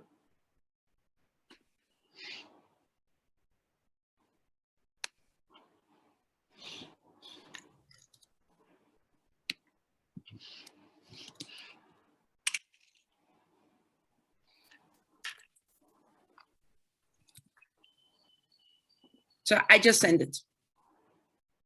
Let's wait and see. So good evening, everyone. It's a great pleasure for me to participate in this international conference on artificial intelligence. That it's a topic in which we should all be deeply interested, because it's by using technology solutions that we can best ensure the regulatory compliance of our business organization in the current digital economy. Before we go any further in this presentation, I would like to give a special thanks to Mr. Mohamed Al-Balushi for the support and invitation to this panel, of course to Dr. Valeria and the organizing committee members of this international forum for inviting me to share with this extraordinary audience the importance of RegTech and the use of innovative technologies such as artificial intelligence that help to accomplish different goals and standards in the field of regulatory compliance. So the points that I propose to cover during this last part of the panel is to make a general introduction about regulation and compliance, then to move forward to the question, what is RegTech and the scope of this term in the current regulations. Then we're going to talk about the RegTech ecosystem, to move after this to the principal categories of RegTech and the policies that are currently in effect, or that the initiatives that the Mexican government has issued on the topic. So in general terms, compliance means conforming to a rule. Now we have this. Yeah, please go ahead. Okay, so in general terms, compliance means conforming to a rule such as specification, which is slide number 3, policy, standard, or law. Therefore, regulatory compliance describes the goal that companies and organizations aspire to achieve in their efforts to ensure that they are aware of and take steps to comply with relevant laws, policies, transparency rules, and regulations.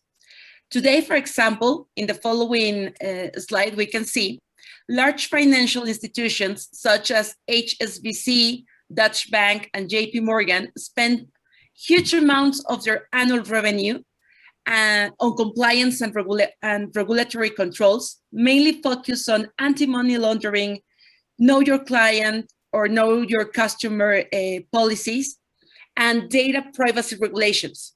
Notwithstanding the above, in the chart that you are now looking, we can see that the banking and securities industry also pays significant compliance fines and penalties arising from the full force of regulatory authorities that have been imposed for multiple wrongdoings after the events that brought the financial world to the brink of collapse in 2008.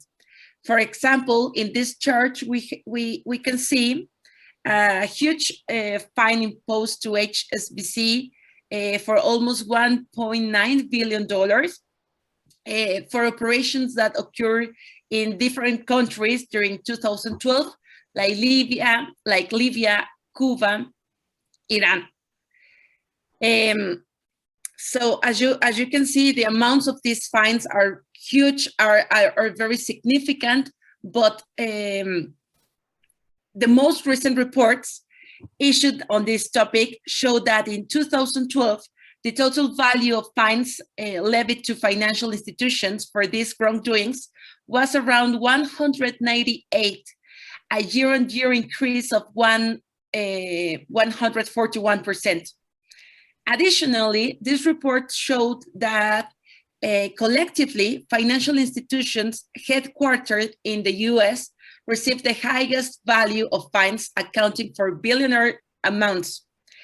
In order to have more accurate information, here in the next slide, we have a list that shows the countries that issue the most fines by value. As you can see, in the first position, we have the United States, which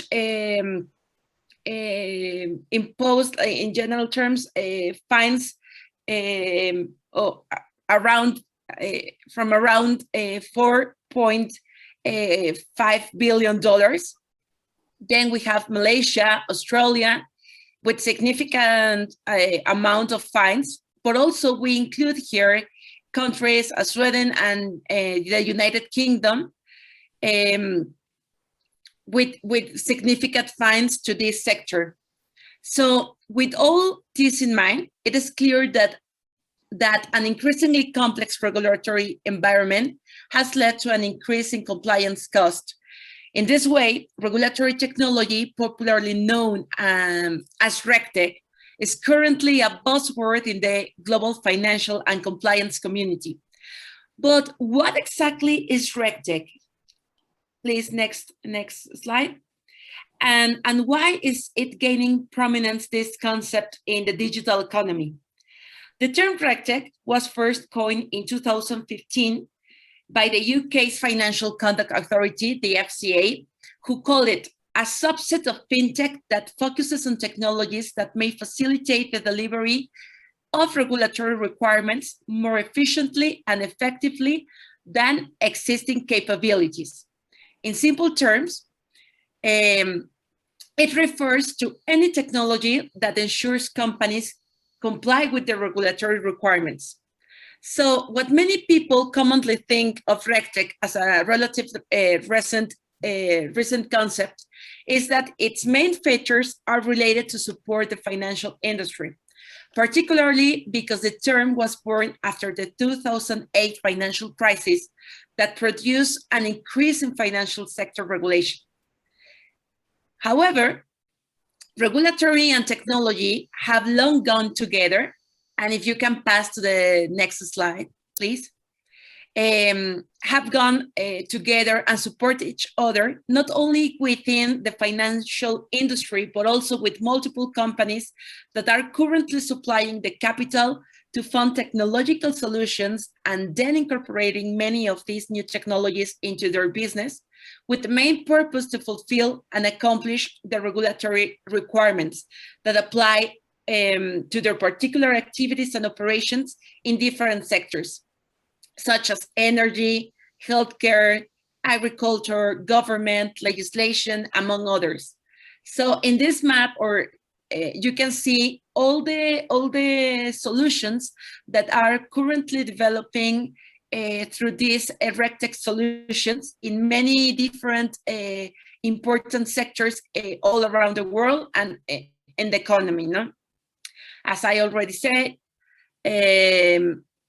we can find solutions to solve problems for legislation, electoral process, also tax administration, tax management, cryptocurrency, healthcare. So the industry is getting bigger and bigger, and these are like the general areas in which RegTech has significant development. In this regard, let's move to the RegTech ecosystem, which is the next slide. Where coordinated works required among all its members to comply with regulations, many from the fintech or technological companies that develop all the know-how on innovation, as well as the financial institutions and regulations that have a profound experience and knowledge in the field of regulatory compliance, that jointly, as a group, represent the key players on this topic. Regarding its implementation, it's important to mention that RegTech uses many cutting-edge technologies, such as artificial intelligence, which is our main topic today, big data, cloud computing, machine learning, to name just a few, which ensure companies are more effective in reaching regulatory compliance. In this sense, RegTech has helped to minimize the risk of human error and wrongdoing by automating the processes.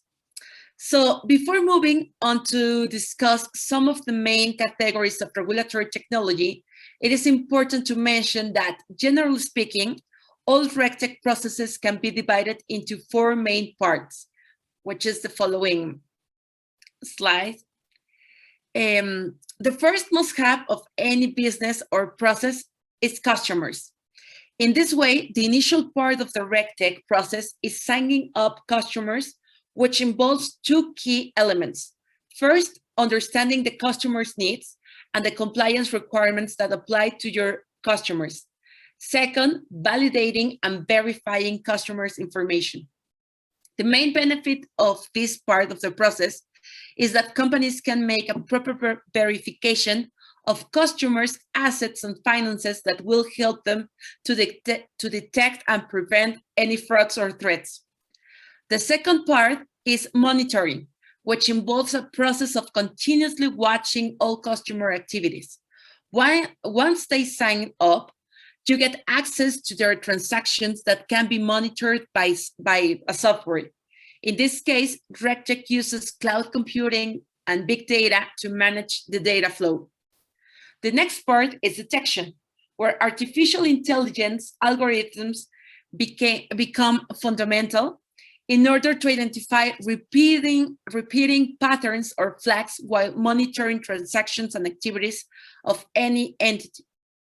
Once you have extensive knowledge of types of frauds and their mechanisms, you will be able to write detection logic and use AI to discover those patterns and detect them. Finally, once you have enough information about the detected suspicious activity and you can prove a breach, then you have to report it through to the regulatory authorities. It is important to note that reporting, which is the 4th part on this process, helps to prove the integrity and transparency of your services or your company before regulatory authorities. Hopefully, the explanation of these 4 parts of a RegTech process emphasizes in this audience the importance and scope of this term in the field of regulatory compliance. So now let's take a look at some of the main categories of for different RegTech solutions and explain a little what is covered by them.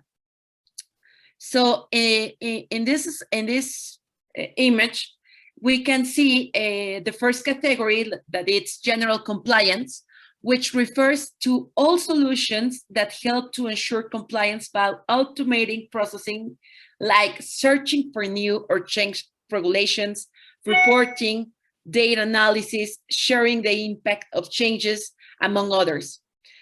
Since laws and regulations are very dynamic in the field of compliance, it can be difficult or nearly impossible to keep up with all the changes and newest rules. In this way, AI is useful to monitor and track the current state of compliance and regulations in real time.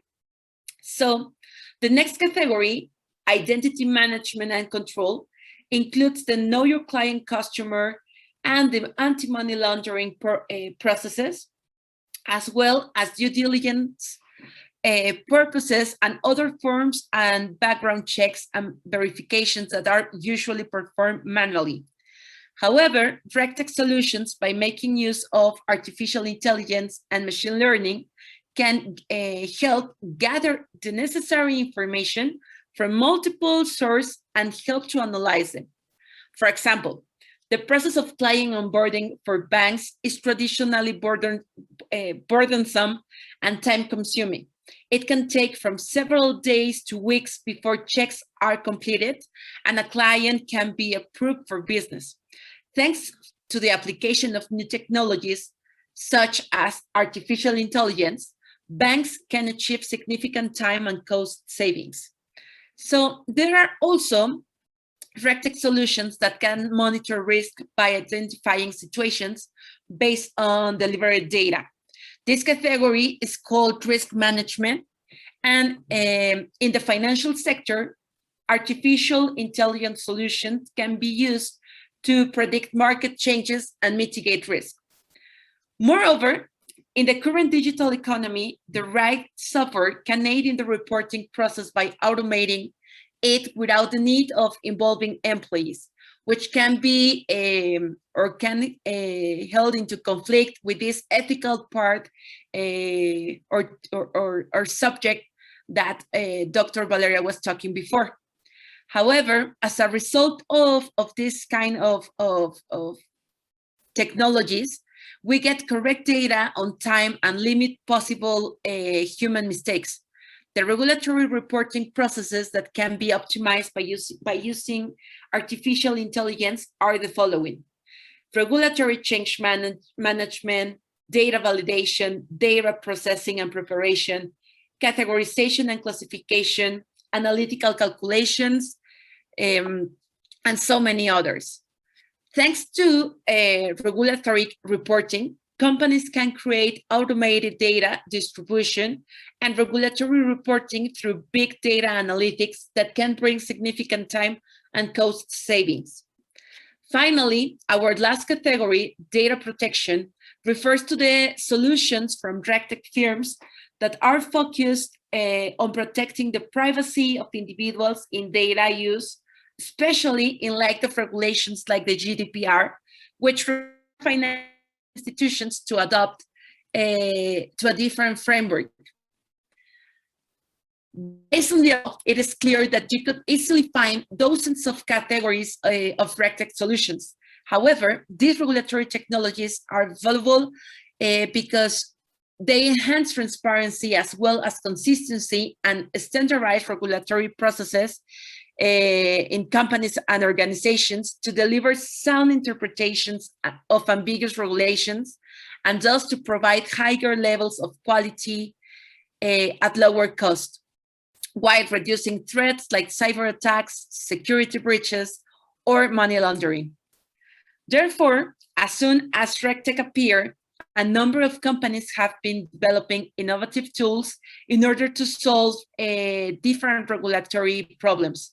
However, at the same time, new legislation has been introduced in multiple countries to regulate RegTech solutions. So in the next slide, please. In the case of Mexico, the OECD AI Policy Observatory reports that there are currently in my country 5 policy initiatives to regulate artificial intelligence, which pretend to fulfill multiple objectives, such as to develop an inclusive governance framework, to identify the uses and needs of artificial intelligence in industry, to open the medium and long-term recommendations of the policy report for public consultation, to support Mexico's AI leadership in international forums, and to promote continuity through changing administration. As you can see, we have specific initiatives that are now developing in Mexico, and most of them are proposed proposed by the academia, the private sector, but also from official governmental bodies like the Ministry of Economy and the Ministry of Finance that are very interested in developing a more sophisticated and strong structure for this sector. However, the regulation of artificial intelligence is somehow controversial, not only in Mexico, but in many other countries. And it's difficult to predict if it will ever become law or a substantial law to have like this formal base or legal base to develop not only artificial intelligence projects, but the next generation of this technology. Hopefully, in the next chapter of this international conference, we could be able to talk more about the updates on this challenging topic. Thank you very much for your attention. And once again, sorry for the inconvenience at the beginning, but I hope that this material and that this information can be useful for the audience to have this complement presentation, not only from the technical or the ethical perspective, but also from the application of this innovative technology through RegTech solutions. Thank you.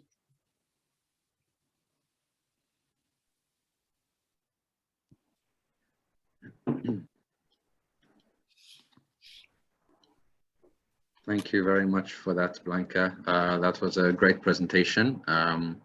Again, another very informative presentation. Actually, all three were, so thank you all for your time. Of course, this is a point where we go for the question and answers. Any questions which you would like to pose to any of our speakers, we would be happy to take any of these questions. You can just either raise your hand or write it in the Q&A section.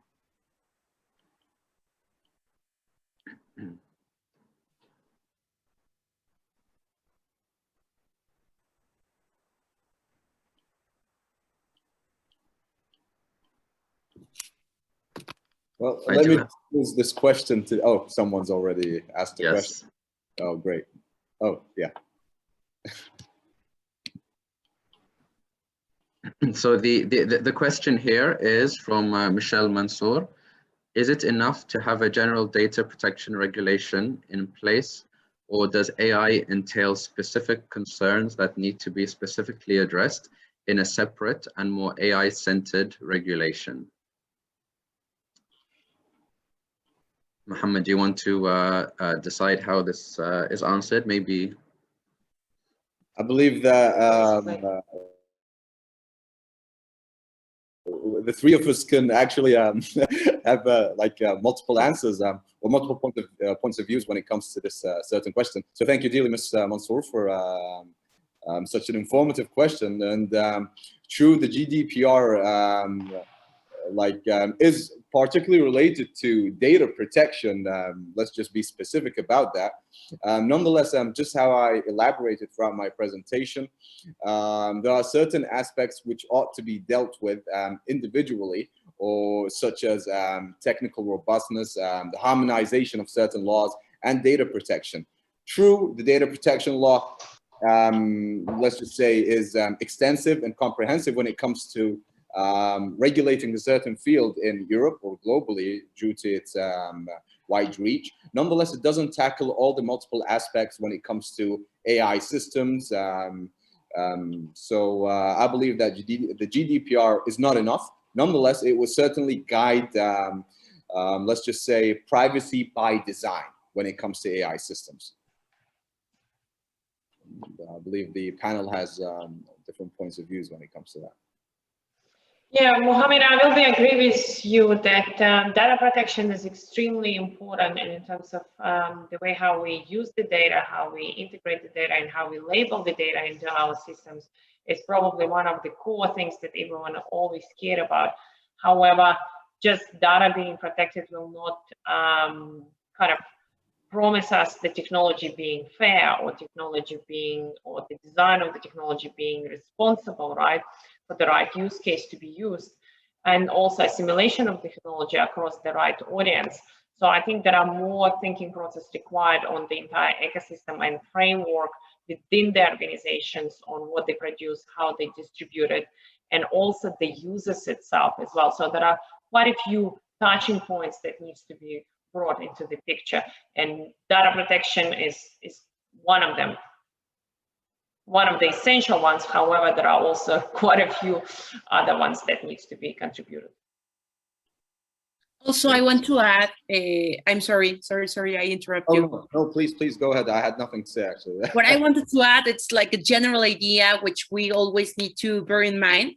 It's that innovation and legislation runs in different speeds. So we currently have a data protection regulation, which try to follow the speed or the pace of innovation and technology, no? So maybe for the purposes that we have now and the cases that we are dealing with, data protection regulation, that the data protection regulation that we have in effect is just like the first step from the whole regulation that later on we will have, including maybe more cases or more scenarios that technology can bring into practice.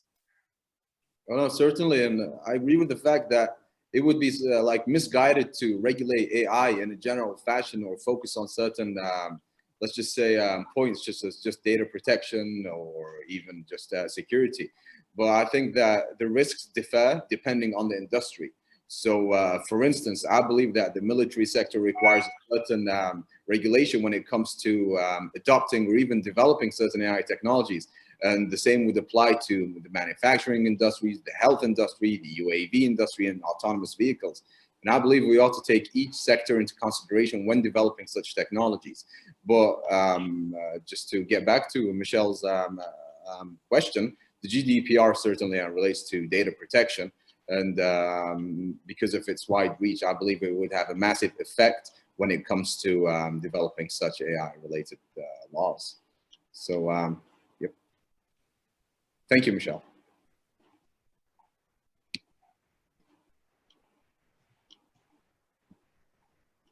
Thank you, Michelle. I have another question here sent to me on WhatsApp by Mohammed Baabood, who's actually my cousin. I think you might know him, Mohammed. Yep. Yes. He says, well done, Mohammed, on an insightful and eloquent presentation. Building on your statement, RE shareholder inclusion in the regulation process, I would like to know your ideas on the responsibility of the public ethical discourse on AI regulation. Who do you think should take a leading role in this, and how can we ensure diversity in such discourse? Thank you, first of all, Mohammed, for your question. I actually truly do hope that you enjoyed our presentations. So when it comes to who ought to take charge, or when it comes to the development of certain AI systems or even regulations, I just like there's a certain statement that I always believe in, that it doesn't fall on one sector when it comes to drafting such regulations. As if we just left it to the regulatory sector, they certainly have no idea about what's going on the technical side.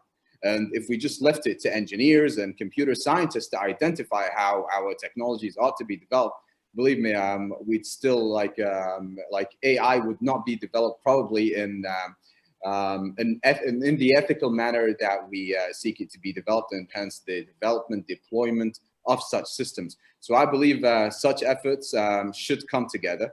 Not only the legal sector, but also the technical sector and the security sector. Yep, so that's simply my answer. No one should take a lead, as all sectors have a responsibility towards the formulation of regulations related to AI systems, not just AI systems, but also advanced tech, in order to create a certain balance. And that's when it comes to society's role in it. Mohammed, I would also add, it's always comply quite a lot of requirements on regulators, on leadership, on stakeholders, right? But we actually don't talk about users, and users are also required to use technology as within the compliance, within the regulatory requirements, and not misuse the technology itself. And also as individuals, we are responsible for educating ourselves on the technology usage, for how to use it for good. So I think one of the factors that we think about the users, right? However, do we manipulate the users to perform some sort of actions so they use the technology in a more ethical way? So this is just again an ethical question, which is really important, that we doing everything for the users. However, what are the users doing to safeguard themselves as well? Certainly. I totally agree with that. And let's not forget that the technological singularity is probably just around the corner. I'm one of those. I'm a utopian. And so that would require a lot of collaboration when it comes to that. Thank you all. Here's a question from anonymous attendee. Question to Dr. Valeria regarding ethics. What is your take on oversight boards on AI manufacturers? Should they exist during the manufacturing process, or are they a burden in the development of technologies? Instead, do you think they should exist during the usage of AI, when users are using AI, like you just said? First of all, I do want to kind of provide a bit of background on what's happening with manufacturing, right? And manufacturing is entering this industry 5.0, and that's the moment where the machines and humans are going to integrate completely with each other, and it will be probably the workforce of machines and humans together. And the humans will have more power in the decision making and intelligence works. However, machines will overtake the human labor. And that's a normal evolution process. We shouldn't be scared of this. We will actually add more value added activities to human beings. So that's where we're aiming for and progressing for. However, should we establish the boards on AI manufacturers? And I will go back to the Mohammed point, is it heavily depends on what type of products we're developing, right? If it's in relation to healthcare, if it's in relation to human being, obviously, of course, the ethical board should be established. Ethical board should be monitoring the development, the implications, the productions even. It's the same as the compliance and the risk and the quality, right? In any assembly line, we've got those people checking the quality, checking the technology being in place, people standing and checking the machines. So yes, that should be in place, and humans will acquire new skills to actually manage the robots or manage the machines. Now we have got RPA, right, when the business owners they actually manage the process automation, they develop the process automation. The same thing will happen on the manufacturing floor. We will have the people managing the robots, and their responsibility will be also being ethical to make sure that the machines are not creating harm. In terms of whether it is a burden in development of those type of technology, well, the question is also can be quite simple, right? Is it the burden to create a quality product? No, it's our responsibility to create a quality product. Is it what about the consequences that might impact someone else, right? How burden is it going to be? It's going to be a significant burden when we will have a reputational risk and so on. So the mechanism should be in place. The kind of center of excellence or ethical board should be put into the kind of the manufacturing floor within the organizational itself, and it should not be considered as a burden. However, the processes needs to be aligned with the existing processes to kind of ease up on the life of the developers, of the manufacturers, and so on. Because the problem there, why the organizations push back on all of the additional governance and policies, is because it's creating additional processes.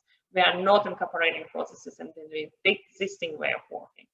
So That's something that business owners will be required to do to make sure that it's seamlessly introduced into the whether production or the business.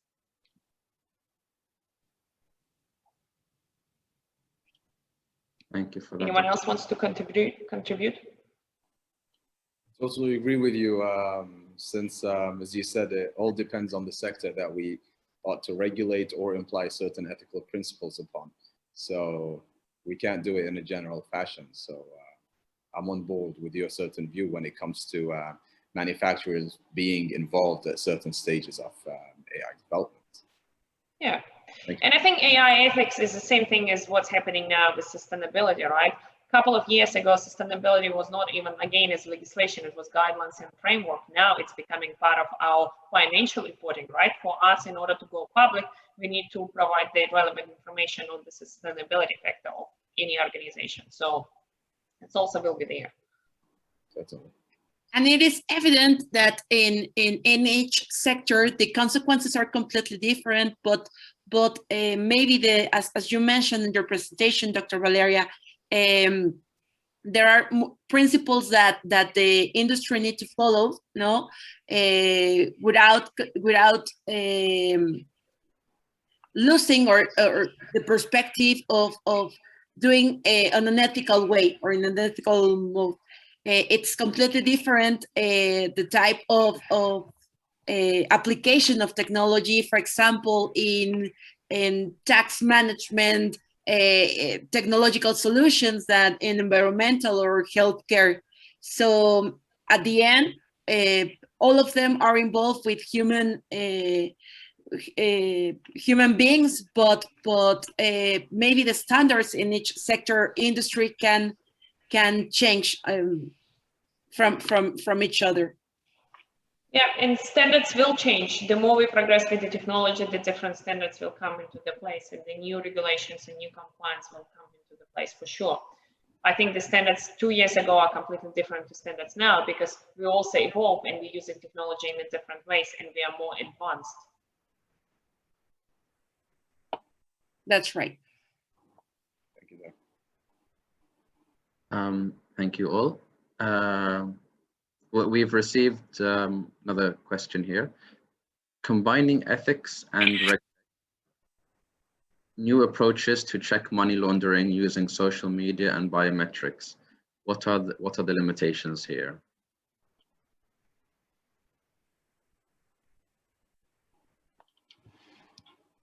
Who wants to answer that one? Can you, is it on the chat? Yes, on the Q&A. Okay, combining ethics and RegTech. Yeah. I believe the limitations here are existing laws. For instance, when it comes to data protection laws and the sort, corruption-related laws, and all laws I think have a role over here because, as Ms. Mendoza clearly actually elaborated throughout her presentation, RegTech is a certain concept that's being employed particularly in the financial sector. And so therefore, it's not like we have certain specific laws when it comes to RegTech, just like we have those when it comes to data protection. And so therefore, when it comes to employing regulatory technology within, let's just say, financial institutions, since that's where it's mostly applicable these days, I believe that multiple laws ought to be taken into consideration.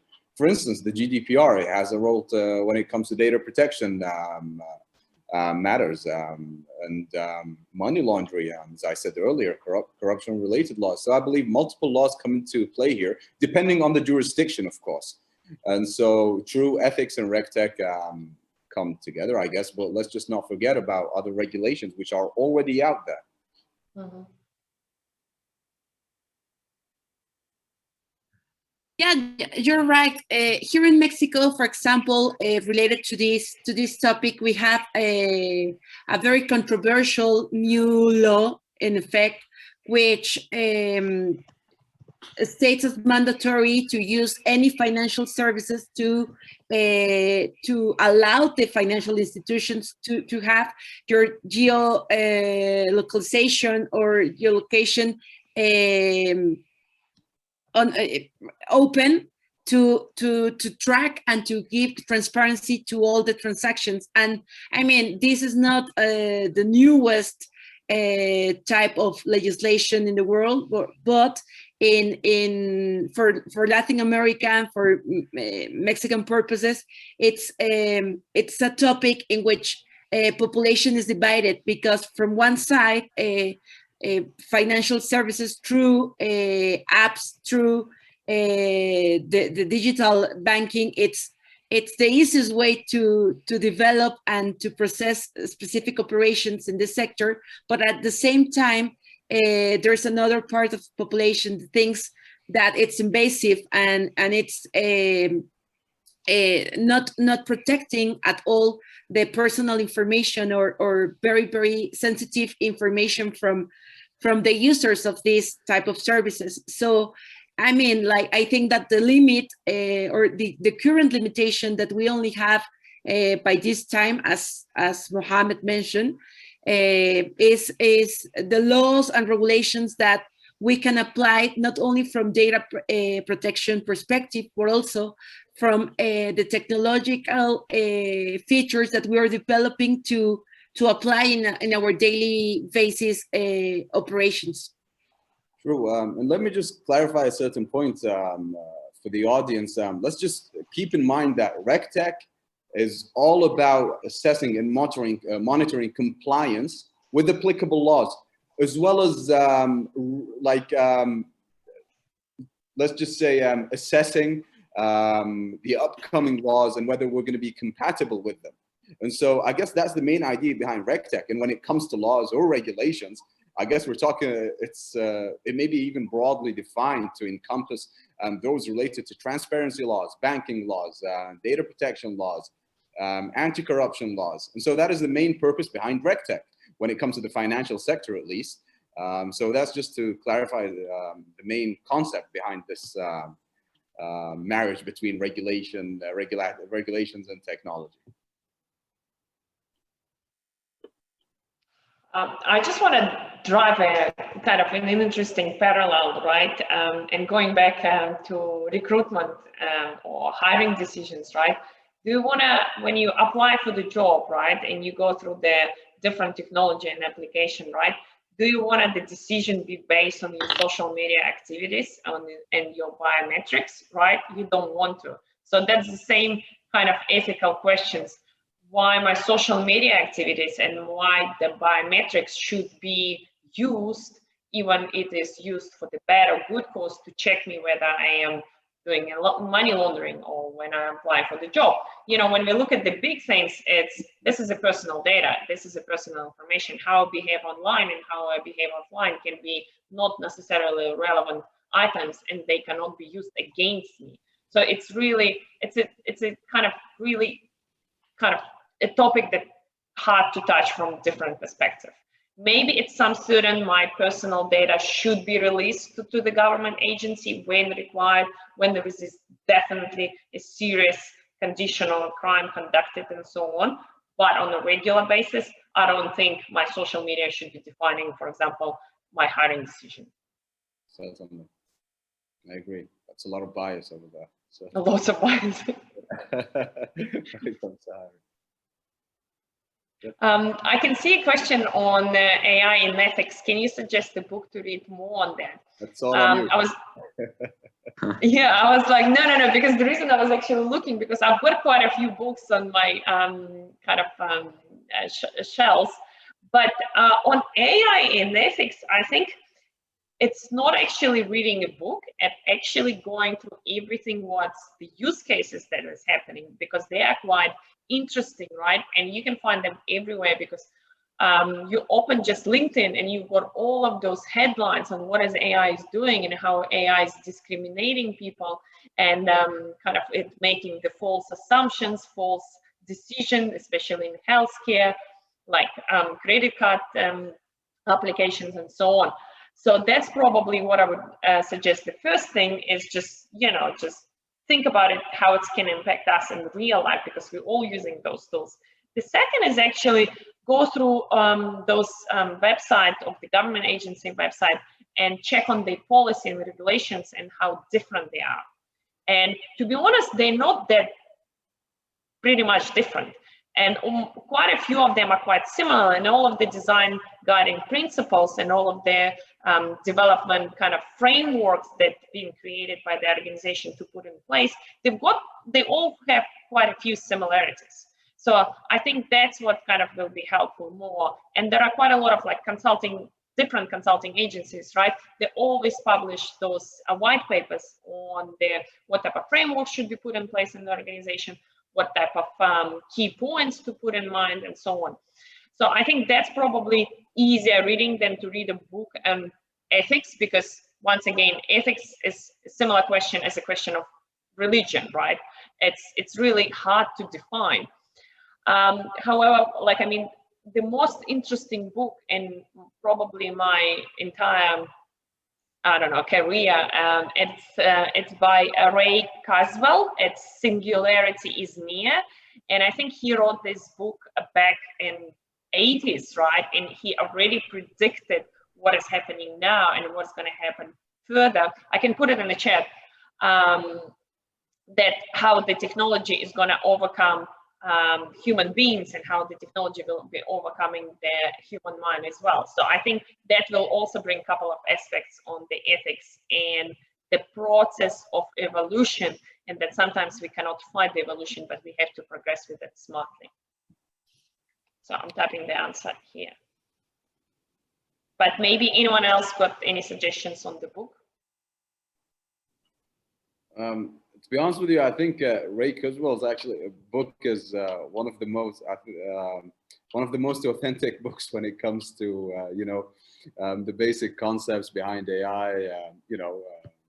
And so there are multiple books out there, but since you recommended this one, then yeah, I think it's a nice evening reading, right? And it's just it's a fantasy which is actually became reality.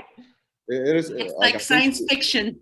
It was authored back in the early 2000s, I guess. So it's a solid foundation to see where we've come, actually. The visionary aspect behind his book. Yeah. Sorry, I was just saying, if not books, any movies or series that you can recommend? Well, I actually think about it, like every movie that we saw, like during our childhood, I wanted to say, like, the Star Wars and etc., or like all of the American blockbusters, right? They are actually, to some extent, coming up to life. I mean, like all of those about the future of the robots and whatever is Netflix has got now on kind of humans having two different lives, physical life and online life. It's becoming more real. Like, like with the Industry 5.0, I think there is a main objective is to drive this senses, human senses from the robots, right? We want our machines to be more humanized, so we want them smell, feel. We want to introduce emotional intelligence, right? And we don't know if it's going to happen, but there are lots of research and lots of ideas being generated. But now we've got quite a few tools, like facial recognition tools, that can identify whether I am depressed, whether I'm in a good mood, bad mood. It can sense my emotions and feelings. So I guess we're getting closer and closer to that. No, certainly, and actually it depends on on the type of person you are, I guess, because you either got a utopian view when it comes to AI, or you either got a dystopian view when it comes to AI. So if you're one of those pessimistic people, or you got a certain negative view when it comes to AI and that robots are going to be taken over, I'd recommend you go and watch Space Odyssey. It's one of the I think it's one of the first movies when it comes to AI. Well, if you're optimistic about what AI is going to bring to the table and how we're going to be working with AI, then I'd recommend there's this old TV show. It's such a classic show. It's called The Jetsons. Yeah, it's a TV series, so I'd recommend you watch that. So it depends on the kind of person you are. Yeah. That makes me think of Black Mirror, which is starts off utopian and usually ends up dystopian. a great example for this firm. And also I want to add into these recommendations the two movies that can deal with this ethical part and evolution of technology, which can be Gattaca. I don't know, maybe we can check and put it on the Q&A chat. And also there's another one with Emma Watson that it's The Circle. So both of them are related to what happened with the human being and the innovation of technology at the point that you need to have clear, or there's a point in these two movies where the line, it's difficult to identify what is fiction, what is artificial intelligence, and what is the human being. But for the ethical purposes and for the technology perspective, I think that these two these two titles of movies are really interesting. Awesome. Thank you, Blanca. Maybe if you could write in the Q&A so I can see the name. That's very interesting. So thank you all for that. I just wanted to ask a question. Dr. Valeria, you were mentioning earlier on the map, and you were kind of you mentioned how the UAE is a bit more advanced when it comes to their AI strategy, and they have a ministry for AI as well. Could you or could any of you speak a little bit more about this region specifically, like the GCC, Oman? What is happening in this region when it comes to this topic? I think UAE, Saudi Arabia, and Qatar, definitely, I think Qatar's got initiatives in place and they've got some sort of discussions going on. But for UAE, I know there are definitely policies that are being produced, and that are definitely, the ministry is actually working on introducing some of the there are programs is actually being running across the students and universities that they can participate in order to bring advanced AI technology development, and also on educating on ethical AI principles. So I think there are quite a few efforts, if I'm not mistaken, from the government, specifically in the ministry, on advancing the technology first, but also bringing the ethical component as well. It's also quite important to note that UAE is using quite a lot of Internet of Things because they're trying to be smart cities, smart nations, similar to Singapore. So that's why they created, I think, was it like a BRAIN program or something like that, that they created specifically set of guidelines and frameworks on how to manage those technologies and tools for smart cities. Even UAE considered, we know that UAE considered as advanced in their architecture and advanced in usage of technologies, and also bringing the best knowledge into the educational schools and the business school as well. They've been quite participating and also collaborating quite a lot with the Singapore government as well on creating this smart ecosystem. Thank you, Dr. Valeria, for that. There's a question relating to this as well in the Gulf region. It says, to the speakers, regarding the Gulf region, do you think the effort to issue regulations should be a common one, or because of national concerns, they should be national initiatives? It's an interesting question, actually.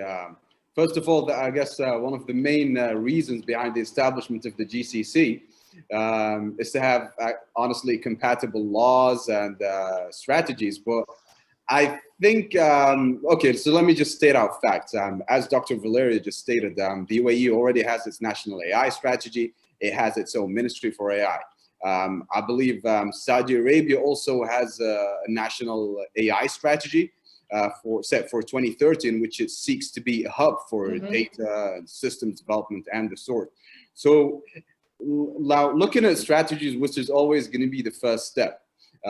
So in order to issue regulations that should be compatible or common, our strategies ought to be compatible as well. So I guess before I answer that question, I'd like to see strategies of multiple GCC countries, and then I guess we could work towards a common regulatory framework.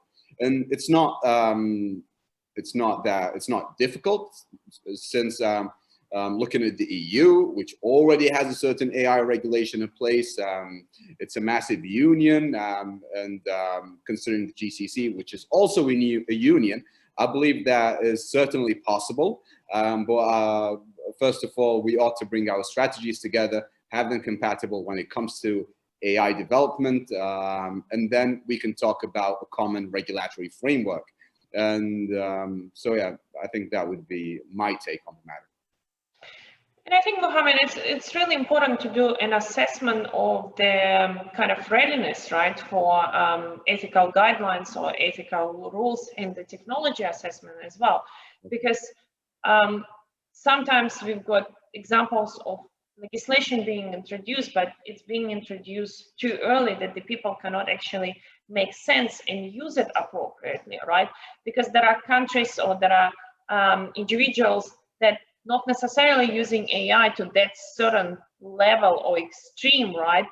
I mean, it's good to educate them, right? But introducing it without the necessity might be also a question. So I think the assessment or some sort of like a knowledge gap is required. The reason why Singapore, UAE, and other countries are progressing with that a lot, because they probably have more daily interaction with the technology and the impact is so heavily. However, there are developing countries, right, that require assistance and help in completely different areas, like, for example, technology for education and etc. So I think it's important to make sure that users and government and the technology are at the ready state for the new legislation to be introduced as well. No, certainly, and it actually comes back to your point in your presentation when you differentiated between art and can. Exactly, yeah. Yep. So I hope and we have to bear in mind that at the end we live in a globalized world, no? So I mean, the local experience or the local development on each area, it's important.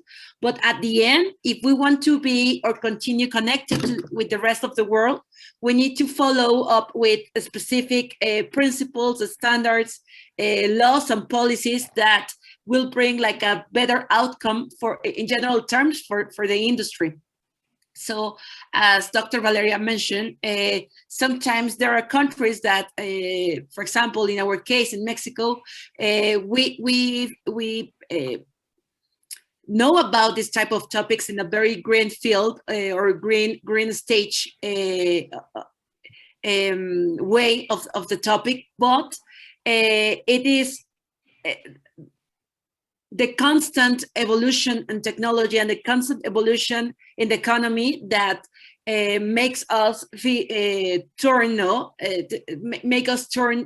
and develop legislation policies to be part of this global economy.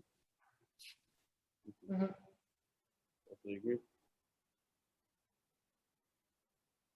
Okay, thank you all for that.